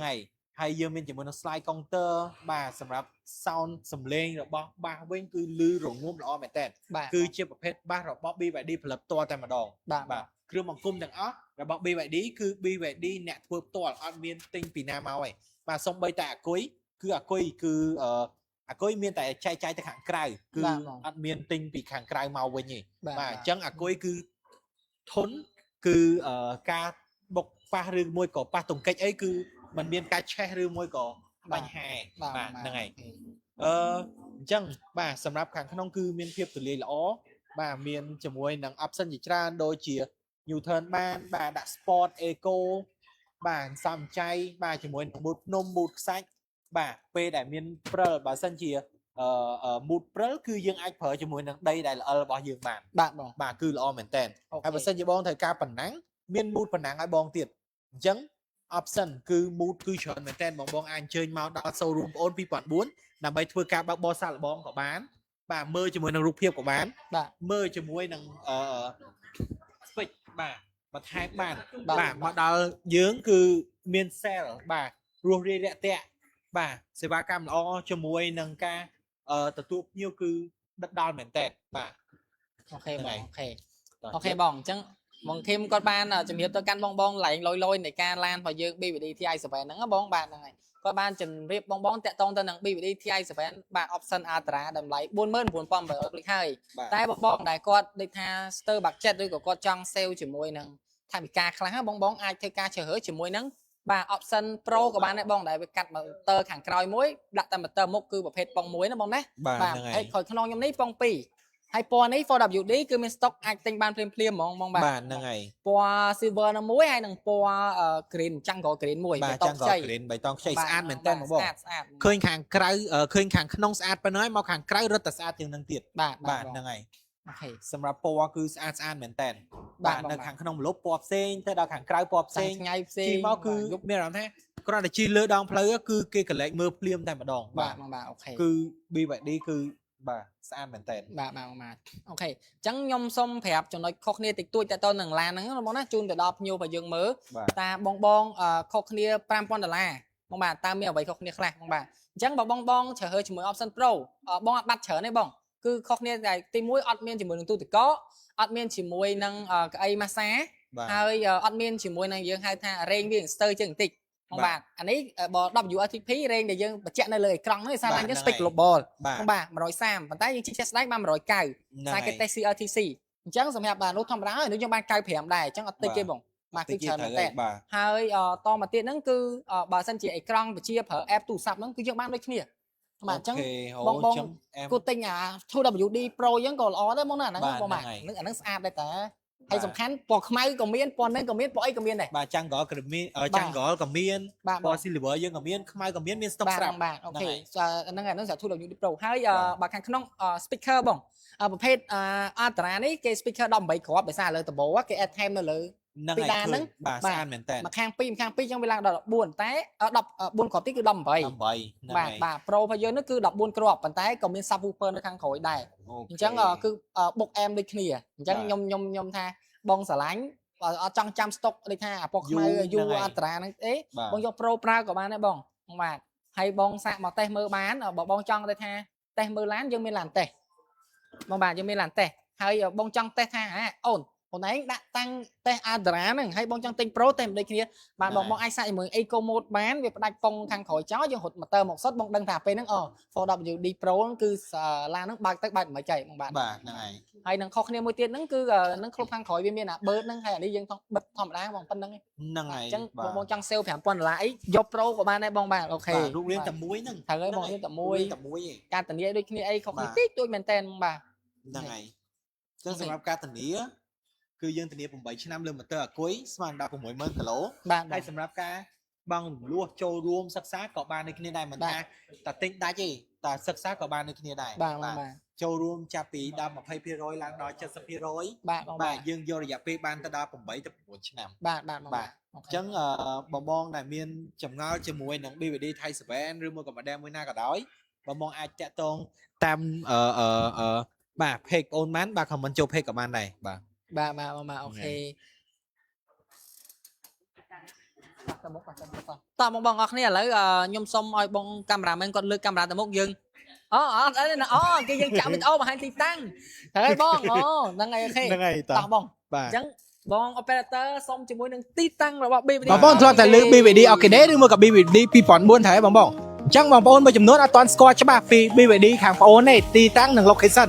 ឥឡូវនេះដែរបងអូនសុំបង្ហាញជាមួយនឹង location ឬមួយក៏ទីតាំងខាងបងអូនតែម្ដងបងប្អូនអញ្ជើញមកពីផ្លូវវែងស្រេងបងប្អូនមកដល់ stop បន្លាយបងប្អូនអញ្ជើញមកត្រង់ទៀតមកដល់ stop not bridge ទេបងពេលដែលបងអញ្ជើញមកដល់ stop not bridge បាទបងបាត់ខាងស្ដាំដៃចេញមកគឺ350ម៉ែត្របងកន្លែងមើលខាងឆ្វេងដៃគឺដល់ទីតាំង showroom បងអូនហើយបាទបងចេញពីផ្លូវ271បាទចូលមកផ្លូវ2004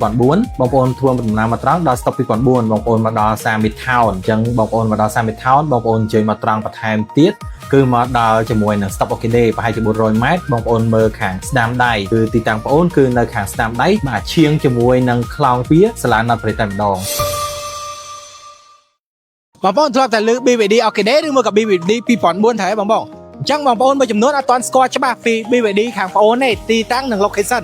ឥឡូវនេះដែរបងអូនសុំបង្ហាញជាមួយនឹង location ឬមួយក៏ទីតាំងខាងបងអូនតែម្ដងបងប្អូនអញ្ជើញមកពីផ្លូវវែងស្រេងបងប្អូនមកដល់ stop បន្លាយបងប្អូនអញ្ជើញមកត្រង់ទៀតមកដល់ stop not bridge ទេបងពេលដែលបងអញ្ជើញមកដល់ stop not bridge បាទបងបាត់ខាងស្ដាំដៃចេញមកគឺ350ម៉ែត្របងកន្លែងមើលខាងឆ្វេងដៃគឺដល់ទីតាំង showroom បងអូនហើយបាទបងចេញពីផ្លូវ271បាទចូលមកផ្លូវ2004បងប្អូនធ្វើដំណើរមកត្រង់ដល់ stop 2004បងប្អូនមកដល់ Summit Town អញ្ចឹងបងប្អូនមកដល់ Summit Town បងប្អូនអញ្ជើញមកត្រង់បន្ថែមទៀតគឺមកដល់ជាមួយនឹង Stop Arcade ប្រហែលជា400ម៉ែត្របងប្អូនមើលខាងស្ដាំដៃគឺទីតាំងបងប្អូនគឺនៅខាងស្ដាំដៃបាទឈៀងជាមួយនឹងខ្លោងវាសាលាណាត់ប្រេតតែម្ដង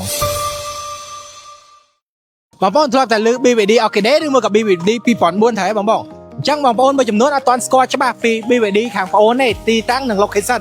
ឥឡូវនេះដែរបងអូនសុំបង្ហាញជាមួយនឹង location ឬមួយក៏ទីតាំងខាងបងអូនតែម្ដងបងប្អូនអញ្ជើញមកពីផ្លូវវែងស្រេងបងប្អូនមកដល់ stop បន្លាយបងប្អូនអញ្ជើញមកត្រង់ទៀតមកដល់ stop not bridge ទេបងពេលដែលបងអញ្ជើញមកដល់ stop not bridge បាទបងបាត់ខាងស្ដាំដៃចេញមកគឺ350ម៉ែត្រ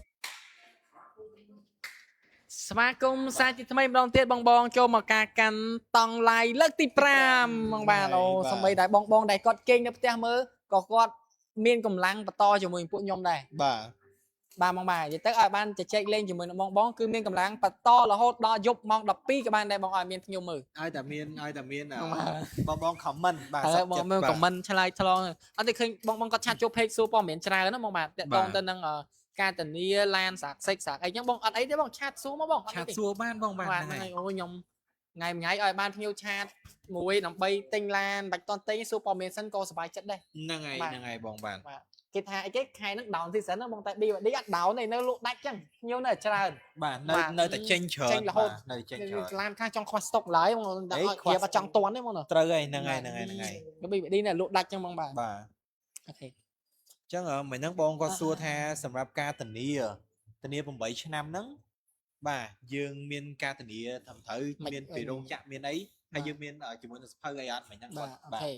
ទៅចូលក្នុងពេកហ្មងហ្នឹង ពេកមកនោះចុះការធានាមិនវិញ ហ្នឹងហើយ បាទទៅការធានារបស់យើងគឺមានចេញជាលិខិតឲ្យបងត្រឹមត្រូវសភៅធានាត្រឹមត្រូវហើយ16ឆ្នាំឬក៏16ឆ្នាំ 8 ឆ្នាំឬក៏ 160000 គីឡូម៉ែត្រហ្នឹងគឺអាគុយមកបាទហើយម៉ូទ័រវិញ 8 ឆ្នាំនេះឬក៏ 150,000 បាទម៉ាស៊ីនឡាន 6 ឆ្នាំឬក៏ 150,000 មកបាទហើយនិយាយទៅចំណុចនៃឡានអស់គឺធានាទាំងអស់គ្រាន់តែកន្លែងខ្លះក៏យូរដូចកន្លែងខ្លះក៏ល្មមយ៉ាងទៅតែមិនធានាថាមួយខែពីរខែទេប្រព័ន្ធបូមផលឡានហ្នឹងបងបាទគឺយើងធានាឲ្យគាត់ 4 ឆ្នាំឬក៏ 100,000 គីឡូម៉ែត្រប្រព័ន្ធតិចភ្លើងអានេះគឺយើងធានាឲ្យគាត់ 3 ឆ្នាំឬក៏ 100,000 គីឡូម៉ែត្រហើយរបស់សឹករិចរិលដូចជាតម្រងដូចជានិយាយថាអាណាដែលគេថាផ្លឹកទឹកអីចឹងមកកៅហ្នឹងបាទទឹកអីផ្សេងៗហ្នឹងគឺមានការធានាជាក់ហ្នឹងបាទតែហ្នឹងបាន 6 ខែឬក៏បាន 100,000 គីឡូទេបាទហ្នឹងក៏ត្រូវដូរទៅដល់គីឡូមែនតើហ្នឹងគេត្រូវដូររបស់ខ្លះមកបាទហ្នឹងទៅមិនថាបាទ model ណាឯងគឺដូចគ្នាទាំងអស់បាទការធានាគឺស្មើគ្នាតែម្ដងបាទហើយសំបីតាអាគុយដេឡានអាគុយ12វ៉ុលប្រឆេះឡានហ្នឹងក៏គេធានាដែរមកអាហ្នឹងឡាននៅក្រៅទិញដូរដាក់ហ្នឹងបងអានេះយើងធានាគាត់មួយឆ្នាំឬក៏20,000 គីឡូដូចគ្នាបងបាទប៉ុន្តែភ្ញៀវប្រើទូទៅ 3-4 ឆ្នាំអត់ដែរអីទេបងអាគុយដេខ្លាំងចឹងហ្នឹងឯងនៅតែខ្លាំងបាទប៉ុន្តែយើងមានការធានាឲ្យរបៀបថាមិនមែនថាឡានរបស់យើងយកមកហើយគឺយើងអត់មានការធានាត្រឹមត្រូវទេសូម្បីតែអាគុយដេក៏យើងមានការធានាដែរបាទបងបាទអស់បងបាទនិយាយទៅធានាអស់ហើយបើសិនជាចុះបងសួរថាចុះតួឡានទាំងមូទឹកថ្នាំឡានស្បែកពូកតាមគីឡូដាក់50ថ្ងៃអីរបបអីកើតមកវិញបាទបងតួឡានទាំងមូគឺយើងអត់ដែលខ្ញុំអត់បានរៀបនៅក្នុងអ្វីដែលខ្ញុំនិយាយមុនហ្នឹងគឺធានារយៈពេល6 ឆ្នាំឬក៏ 150,000 គីឡូម៉ែត្រដូចគ្នាបាទអញ្ចឹងគាត់បានរយៈពេលយូរបែបមែនតើអញ្ចឹងបងឥឡូវយើងអាចនិយាយថាដល់ទីបញ្ចប់ហើយបងណាហើយវីដេអូយើងចុងក្រោយក៏បង្ហាញវិធីតាំងដែរតើអត់បងអូខេអញ្ចឹងក្នុងតាំងពីនេះបាទបងឃីមហើយនឹងយុទ្ធបាទខ្ញុំសូមគោរពលាបង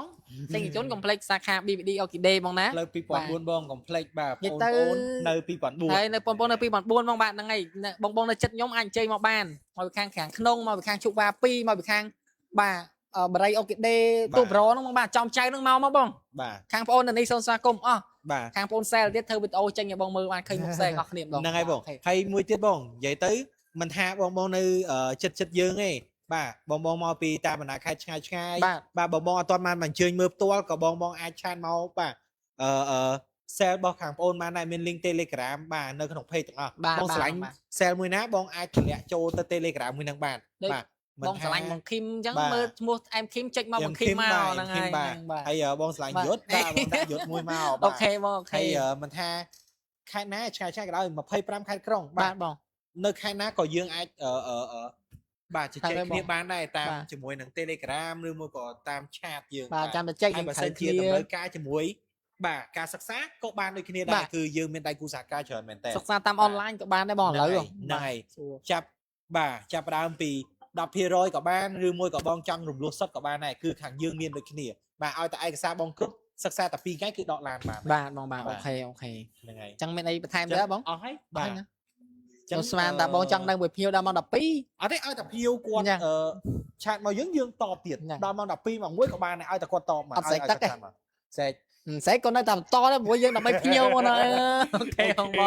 ចឹងហ្នឹងបងរៀបលាមកបាយបា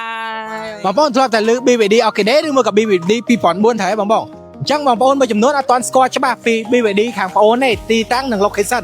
ឥឡូវនេះដែរបងប្អូនសុំបង្ហាញជាមួយនឹង location ឬមួយក៏ទីតាំងខាងបងប្អូនតែម្ដងបងប្អូនអញ្ជើញមកពីផ្លូវវែងស្រេងបងប្អូនមកដល់ stop បន្លាយបងប្អូនអញ្ជើញមកត្រង់ទៀតមកដល់ stop North Bridge ទេបងពេលដែលបងអញ្ជើញមកដល់ stop North Bridge បាទបងបាត់ខាងស្ដាំដៃចេញមកគឺ350 ម៉ែត្របងកន្លែងមើលខាងឆ្វេងដៃគឺដល់ទីតាំង showroom បងប្អូនហើយបាទបងចេញពីផ្លូវ271បាទចូលមកផ្លូវ2004បងប្អូនធ្វើដំណើរមកត្រង់ដល់ stop 2004បងប្អូនមកដល់ Summit Town អញ្ចឹងបងប្អូនមកដល់ Summit Town បងប្អូនអញ្ជើញមកត្រង់បន្ថែមទៀតគឺមកដល់ជាមួយនឹង Stop Orchidea ប្រហែលជា400ម៉ែត្របងប្អូនមើលខាងស្ដាំដៃគឺទីតាំងបងប្អូនគឺនៅខាងស្ដាំដៃបាទឈៀងជាមួយនឹងខ្លោងវាសាលាណាត់ប្រេតតែម្ដងបងប្អូនធ្លាប់តែលើ BBD Orchidea ឬមួយក៏ BBD 2004ដែរបងអញ្ចឹងបងប្អូនមួយចំនួនអត់ទាន់ស្គាល់ច្បាស់ពី BBD ខាងបងប្អូនទេទីតាំងនិង location ឥឡូវនេះដែរបងសុំបង្ហាញជាមួយនឹង location ឬមកក៏ទីតាំងហាបងប្អូនតែម្ដង បងប្អូនអញ្ជើញមកពីផ្លូវវែងស្រេងបងប្អូនមកដល់ stop បន្លាយបងប្អូនអញ្ជើញមកត្រង់ទៀតមកដល់ stop North Bridge ទេបងពេលដែលបងអញ្ជើញមកដល់ stop North Bridge បាទបងបាត់ខាងស្ដាំដៃចេញមកគឺ350ម៉ែត្របងកន្លែងមើលខាងឆ្វេងដៃគឺដល់ទីតាំង showroom បងប្អូនហើយបាទបងចេញពីផ្លូវ271បាទចូលមកផ្លូវ2004បងប្អូនធ្វើដំណើរមកត្រង់ដល់ stop 2004បងប្អូនមកដល់ Summit Town អញ្ចឹងបងប្អូនមកដល់ Summit Town បងប្អូនអញ្ជើញមកត្រង់បន្ថែមទៀតគឺមកដល់ជាមួយនឹង Stop Okide ប្រហែលជា400ម៉ែត្របងប្អូនមើលខាងស្ដាំដៃគឺទីតាំងបងប្អូនគឺនៅខាងស្ដាំដៃបាទឈៀងជាមួយនឹងខ្លោងទ្វារសាលាណាត់ព្រៃតែម្ដង បងប្អូនធ្លាប់តែលើ BVD Okide ឬមកក៏ BVD 2004ដែរបងប្អូនអញ្ចឹងបងប្អូនមួយចំនួនអត់ទាន់ស្គាល់ច្បាស់ពី BVD ខាងបងប្អូនទេទីតាំងនិង location ឥឡូវនេះដែរបងសុំបង្ហាញជាមួយនឹង location ឬមកក៏ទីតាំងហាបងប្អូនតែម្ដង បងប្អូនអញ្ជើញមកពីផ្លូវវែងស្រេងបងប្អូនមកដល់ stop បន្លាយបងប្អូនអញ្ជើញមកត្រង់ទៀតមកដល់ stop North Bridge ទេបងពេលដែលបងអញ្ជើញមកដល់ stop North Bridge បាទបងបាត់ខាងស្ដាំដៃចេញមកគឺ350ម៉ែត្របងកន្លែងមើលខាងឆ្វេងដៃគឺដល់ទីតាំង showroom បងប្អូនហើយបាទបងចេញពីផ្លូវ271បាទចូលមកផ្លូវ2004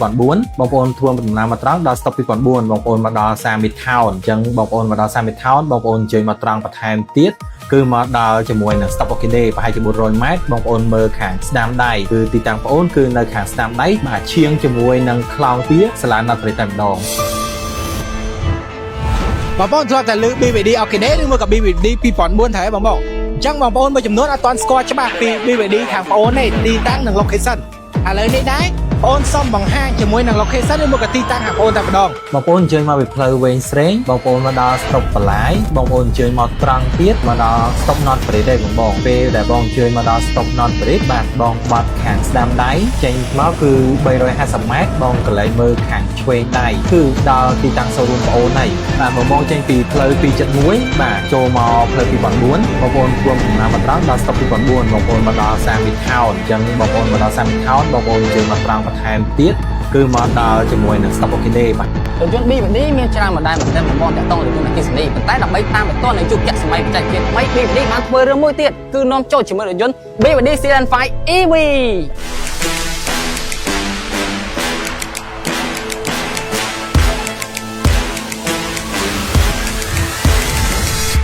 រថយន្ត BVD Sedan 5 EV នេះបងអស់គ្នានៅក្នុងកម្រិតតម្លៃមួយដែលបងនឹកស្មានមកដល់គឺត្រឹមតែ$24,000ជាងតែប៉ុណ្ណោះហើយរថយន្តនេះបំពាក់ជាមួយបច្ចេកវិទ្យាទំនើបមានជាច្រើនរថយន្ត BVD នេះគឺបដោយរបស់វាមានប្រវែង 4.52 ជាមួយនឹងកម្ពស់ 1.63 និងទទឹង 1.86 ឥឡូវយើងចាប់ផ្ដើមពីការ design នៅខាងមុខមុនគេបងបាទអ្វីដែលខ្ញុំចាប់អារម្មណ៍ជាងគេនោះគឺផ្នែកចង្គៀងដែលតាមរ៉ានឡៃគេតែម្ដងបំពាក់ពីម្ខាងមកម្ខាងព័ទ្ធជាមួយរថយន្តហើយមានកន្លែងកណ្ដាលទៀតបងបាទហើយអំពូលគុយរបស់នេះគឺមាន4គ្រាប់ភ្លឺច្បាស់ល្អអាចសេរីខ្ពស់បាទឡើងជាប់ទៀតខ្ពស់បានទៀតបាទហើយនៅកន្លែងនេះគឺគេធ្វើជាលក្ខណៈ Airwan style បាទមើលទៅពណ៌ខ្មៅ glossy black ឲ្យរថយន្តយើងកើនស្ពណ៌បន្តិចទៀតផ្នែកខាងមុខបំពាក់ជាមួយនឹង sensor 6គ្រាប់ហើយកន្លែងនេះគេហៅថា millimeter wave radar ដែលឲ្យចាប់សញ្ញាបាទឲ្យវា follow ទៅតាមឡានមុខដែលមកប្រើប្រាស់ជាមួយនឹងប្រព័ន្ធ adaptive cruise control ក៏ដូចជា intelligent cruise control របស់យើងតែម្ដងឥឡូវយើងចូលមកដល់ផ្នែកខាងក្រោយតែម្ដងបងបាទចាប់អារម្មណ៍ហ្នឹងគឺជាមួយនឹងរំលោះទឹកដូចគ្នាផងដែរបាទនេះគឺតែសិតតែជា signature ដែលយើងដាក់នៅលើ Sedan 7 Sedan 6 ឥឡូវ Sedan 5 EV ក៏មានដាក់មកដែរបងបាទភ្លើងគេគឺកាត់តឹងឡើងដាច់ដូចគ្នាហើយបើមើលមកលើដំបូលវិញ roof ray នេះបងបាទគឺបំពាក់ជាមួយនឹង double style គេធ្វើជាកាំង2តែម្ដងបង្កើនបាទការចាក់នៃខ្យល់យើងជិះបានកាន់តែលឿនសំទុះកាន់តែល្អជាងមុនទៀតហើយ BVD logo នៅកន្លែងនេះបងពេលដែលយើងចន់ប្រាំងដាក់ភ្លើងភ្លឺទៅគឺវាមានអាឡូម៉ាណេតភ្លឺពណ៌ក្រហមចេញមកទៀតកាន់តែកលិចហើយមុននេះខ្ញុំនិយាយគឺតែតកតងទៅនឹងកន្លែងការ design បន្លានេះបងប៉ុន្តែបើសិនជាតកតងប្រព័ន្ធបច្ចេកទេសវិញ sensor សរុបទៅ12គ្រាប់ខាងក្រោយ1កាមេរ៉ានេះបង1តែនេះទុកពេលយ៉ាងក្រោយនេះគឺពេលទុកមើលសកម្មភាពបានទៅភាពជុំវិញឡានហើយគេមានបំពាក់ជាមួយប្រព័ន្ធ God Eye ដែល BVD គេហៅថាប្រព័ន្ធជំនួយទៅលើការបើកបរបងទៅពេលដែលយើងនិយាយដូចជាតកតងទៅនឹងរថយន្ត SUV គឺយើងដែលផ្លេចជាមួយនឹងបាទទំហំផ្នែកដៃអីវ៉ាន់នៅខាងក្រោយទេបងរថយន្ត BVD Sedan 5 EV នេះគឺពិតជាមានទំហំផ្នែកខាងក្រោយធំដែលយើងគិតទៅគឺរហូតដល់ទៅ600លីត្របងហើយបើសិនជាយើងធ្វើការផ្កាប់កៅអីទៅទាំងអស់វិញគឺរហូតដល់ទៅ1460លីត្រគឺពិតជាធំមែនតើបងអាចធ្វើការដៃអីវ៉ាន់បានច្រើនហើយកន្លែងនេះគឺគេមានភ្លើងបំភ្លឺបើយើងនៅពេលដែលយើងយប់ល្ងិតហើយមានកន្លែងហ្នឹងបាទអារម្មណ៍ដើម្បីឲ្យយើងដោតដុយយើងចង់ដាក់ដាំបាយដាំទឹកបានទៀតហើយអត់ភ្លេចទេបាទនៅកន្លែងសាកអគុយបាឡានក៏មាននាំភ្លើងពីឡានចេញមកក្រៅវិញដែររហូតដល់ទៅ 3.3 kW គេហៅថាប្រព័ន្ធ BVD V2L បងឥឡូវយើងខាងក្រៅមកជុំឡើងយើងបានចប់ហើយឥឡូវចូលដល់ space ខាងក្នុងម្ដងបាទបងទី1ចាប់ផ្ដើមជាមួយនឹងគ្រឿងដែលយើងប្រើប្រាស់ដើម្បីដាក់នៅក្នុងរថយន្តបាទគ្រឿងផលយន្តគឺសិតតែជាប្រភេទ soft touch ប្រភេទទុនទាំងអស់ខ្ញុំបាក់ទៅឲ្យមានអារម្មណ៍ថាជាប្រភេទ core plastic ទេសូម្បីតែកន្លែង center control នេះក៏ដោយបាទក៏មានជាប្រភេទជាប់ទុនទាំងអស់ដែរតែដាក់ក្រដៃដាក់អីស្រួលបាទកន្លែងដៃទៅកូតវិញគឺងាយស្រួលក្នុងការកាន់មែនទែន design ជារាងអក្សរ D ដូចប្រភេទ last box ងាយស្រួលបត់បែននៅកន្លែងនេះគេមានបាទកុំតាក់មួយប្រអប់លេខកន្លែងនេះក៏ស្រួលកាច់ទៅមកដាក់ចែដល់អីចេញ K អី P អីគឺបានព្រាមតែម្ដងនៅខាងមុខនេះក្រោមបំពាក់ជាមួយនឹង instrument cluster 8.8 inch បង្ហាញព័ត៌មានបើកបោះច្រើនមែនទែនទៅមនុស្សដើរទៅឡងផ្លូវទាំងអីក្នុងទាំងអស់ដូចបងឃើញក្នុងវីដេអូអញ្ចឹងតមកនេះទៀតគឺជាមួយនឹងក្រោមសំសានទំហំ 12.8 inch បងបាទគឺនៅក្នុងនេះយើងអាចដូរជាមួយ wall setter មើលមកផ្សេងៗបានអាចដើរ smooth លឿនមែនទែនយើងអាចដាក់ជាមួយនឹងកម្មវិធី YouTube មើលវីដេអូ Google Maps GPS WeChat TikTok មកសេរីតែម្ដងទូរស័ព្ទបងមានអីនៅក្នុងនេះមានកម្មវិធីនេះដែរចុះមកក្រោមទៀតបងបាទគឺកន្លែងប៊ូតុង start stop យើងគ្រាន់តែចែកទៅ mode មួយដូររវាង eco normal sport នេះគឺយើងអាចបើនៅកន្លែងនេះបានហើយកន្លែងនេះគឺជាប៊ូតុងដែលយើងហៅថា auto parking ហើយតើតើក្នុងផ្នែកអីវិញបងខាងនោះគឺ auto របៀបឡើងចុះខ្នងហើយមកក្រោយហើយខាងជិះចប់ខ្ញុំហ្នឹងក៏4របៀប auto បានដូចគ្នាតើតើកៅអីម្ដងទៀតគឺកៅអីនេះមានស្បែកពុកទុនមែនតើហើយជួយទប់ផងខ្ញុំគឺមាន cushion ទាំងសងខាងពេលយើងធ្វើការបត់បែនទៅអត់វិញវត្តទេបងបាទហើយកៅអីនេះគឺមានបំពាក់ជាមួយនឹងប្រភេទបាទ ventilation ខ្យល់ត្រជាក់ហើយនឹង heating ខ្យល់ក្តៅទាំងសងខាងតែម្ដងខែល្ងាបើកខ្យល់ក្តៅបាទពេលណាដែលមេឃក្តៅបែបនេះបើកខ្យល់ត្រជាក់បាទតមកលើទៀតគឺយើងមានបំពាក់ជាមួយនឹងកន្លែងបាទភ្លើងថាច់ដើម្បីបិទបើកបានហើយកន្លែងនេះគឺ one touch ប៊ូតុងបើកជាមួយនឹង sunset នៅពេលដែលយប់យើងអាចមើលជាមួយផ្កាយក៏ដូចជាបាទប្រច័ណ្ឌបានហើយបើសិនជាមេឃភ្លៀងវិញយើងមើលតែទឹកភ្លៀងធ្លាក់មកអត់ឮសំឡេងដោយសារនេះគឺជាប្រភេទកញ្ចក់កាត់បន្ថយជាមួយនឹងសំឡេងហើយបើសិនជានិយាយពីកន្លែងសាកថ្មវិញបងគឺខ្វះហើយមានជាមួយនឹងប្រភេទកន្លែងសាកដោតខ្សែហើយមាន wireless charge speed 50 W ទៀតហើយមានប៊ូតុងកន្លែងនេះបាទរុនដើម្បីឲ្យចេញខ្យល់ត្រជាក់ពេលដែលយើងសាកទៀតក៏ខ្ញុំដាក់ទូរស័ព្ទខ្ញុំទៅបាទចូលតែម្ដងហើយតមកទៀត cup holder ដាក់កែវបាន2កន្លែងនេះបងឆ្ងល់ហើយថាគេ design ដើម្បីអីគេដើម្បីឲ្យបងធ្វើការដាក់ជាមួយក្រាស់ជូមមកនៅក្នុងហ្នឹងទៅហើយតមកទៅយើងអាចដកចេញចូលបានតែម្ដងដល់ផ្នែកខាងក្រោយម្ដងបងគឺយើងនិយាយជាមួយនឹងតកតងទំហំនៅក្នុងឡានបងបាទដោយសារតែប្រវែងពីកង់មុខទៅកង់ក្រោយមានប្រវែងវែងរហូតដល់ទៅ 2.72 អញ្ចឹងធ្វើឲ្យផ្នែកនៅខាងក្រោយរបស់ខ្ញុំគឺទលាយមែនតើបងអង្គុយដូចជាបាទ king អញ្ចឹងនៅកន្លែងនេះមានកន្លែងជាមួយចម្រោដៃ cup holder ដាក់បន្ថែមទៀត like room នៅកន្លែងនេះគឺពិតជាមានច្រើនមែនតើ like នេះ room ដូចគ្នានៅលើដំបូលធម្មតាពេលខ្ញុំចូលឡានទៅគឺទៅហ៎បងតែលើកនេះខ្ញុំមកទៅហ៎បងបាទអញ្ចឹងសម្រាប់បងដែលមានកម្ពស់ថា 1.7 ម៉ែត្រជាងអីគឺអង្គុយមកសេរី 1.8 ម៉ែត្រក៏បានដែរបងបាទឥឡូវខ្ញុំធ្វើការបិទវិញមេឃដូចរៀងក្តៅស្អស់អត់បញ្ហាមកពាក់ជាមួយនឹងបាទ air vent ទាំងពីរនៅខាងក្រោយអាចចាច់ឆ្វេងស្ដាំបានបងបាទហើយនៅកន្លែងនេះមានកន្លែងសាក់ថ្ម type C type A បន្ថែមទៀតបងត្រូវការដាក់អីវ៉ាន់សោកអីផ្សេងអាចដាក់ជាមួយនឹងកន្លែងបាទ pocket holder នៅកន្លែងនេះបានទាំងអស់តែម្ដងមានរហូតដល់6ឥឡូវយើងចូលមកកន្លែង function ដែលខ្ញុំទៅនិយាយមុនហ្នឹងបងគឺតាក់ទងទៅនឹងផ្នែកចុះចតអូតូបាឡានរថយន្តរបស់យើងគឺបំពាក់ជាមួយនឹង automatic safe parking ហើយនឹង velvet parking ដែលអ្នកបើកបរដូចជាខ្ញុំអាចធ្វើការចេញទៅក្រៅឡានដើម្បីគ្រាន់តែបញ្ជាឲ្យឡានបាទចូលទៅកន្លែងចតដល់ឯងក៏បានឥឡូវយើងសាកជាមួយនឹង auto parking មុនដំបូងសិនអញ្ចឹងឥឡូវខ្ញុំធ្វើការថយក្រោយហើយដូចបងឃើញនៅក្នុងអេក្រង់អញ្ចឹងបាទយើងកំពុងតែស្វែងរកជាមួយនឹង parking space អញ្ចឹងនៅពេលណាដែលវា detect parking space បានពណ៌សហ្នឹងយើងគ្រាន់តែចុចលើហ្នឹងទៅវានឹងចូលចតតែម្ដងឥឡូវខ្ញុំធ្វើការយក parking space នៅកន្លែងមួយនេះចុះបងបាទខ្ញុំចុចឡើងហ្នឹងហើយវាឲ្យខ្ញុំដកជើងចេញពីប្រាំងហើយខ្ញុំចុច start parking ខ្ញុំបលែងដៃមកខ្ញុំបលែងជើងមកបងបាទហើយយើងនឹងចាប់ផ្ដើមធ្វើដំណើរការខ្លួនឯងតែម្ដង Parking start អូខេបងបាទឥឡូវវាចាប់ផ្ដើមហើយដោយសារមុនហ្នឹងបាទកាមេរ៉ាមែនខ្ញុំក៏នៅចិត្តឡានខ្ញុំអត់មានបានធ្វើអីទាំងអស់បងបាទកាន់ក៏កាន់ដែរ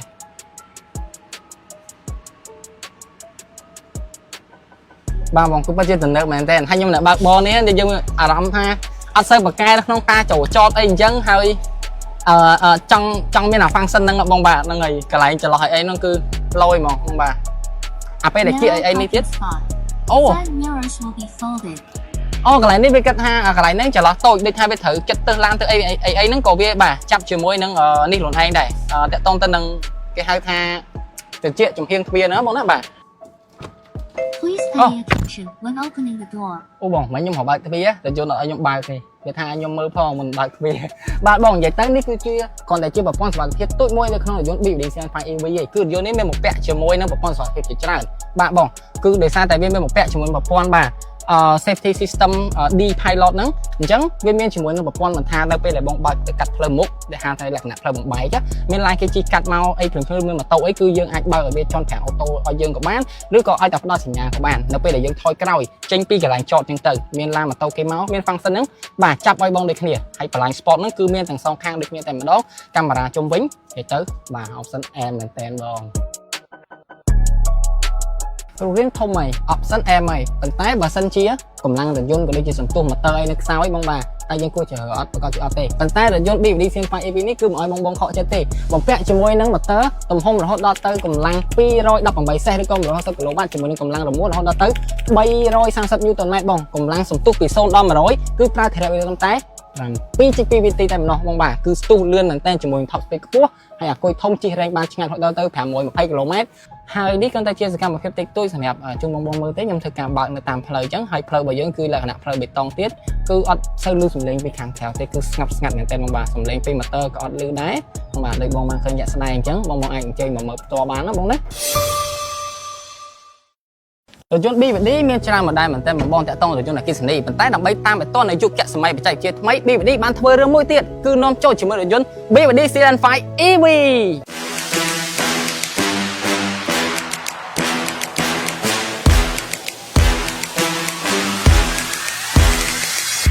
រថយន្ត BYD CN5 EV នេះបងអរគ្នានៅក្នុងកម្រិតតម្លៃមួយដែលបងនឹកស្មានមិនដល់គឺត្រឹមតែ $24,000 ជាងតែប៉ុណ្ណោះហើយរថយន្តនេះបងបំពាក់ជាមួយបច្ចេកវិទ្យា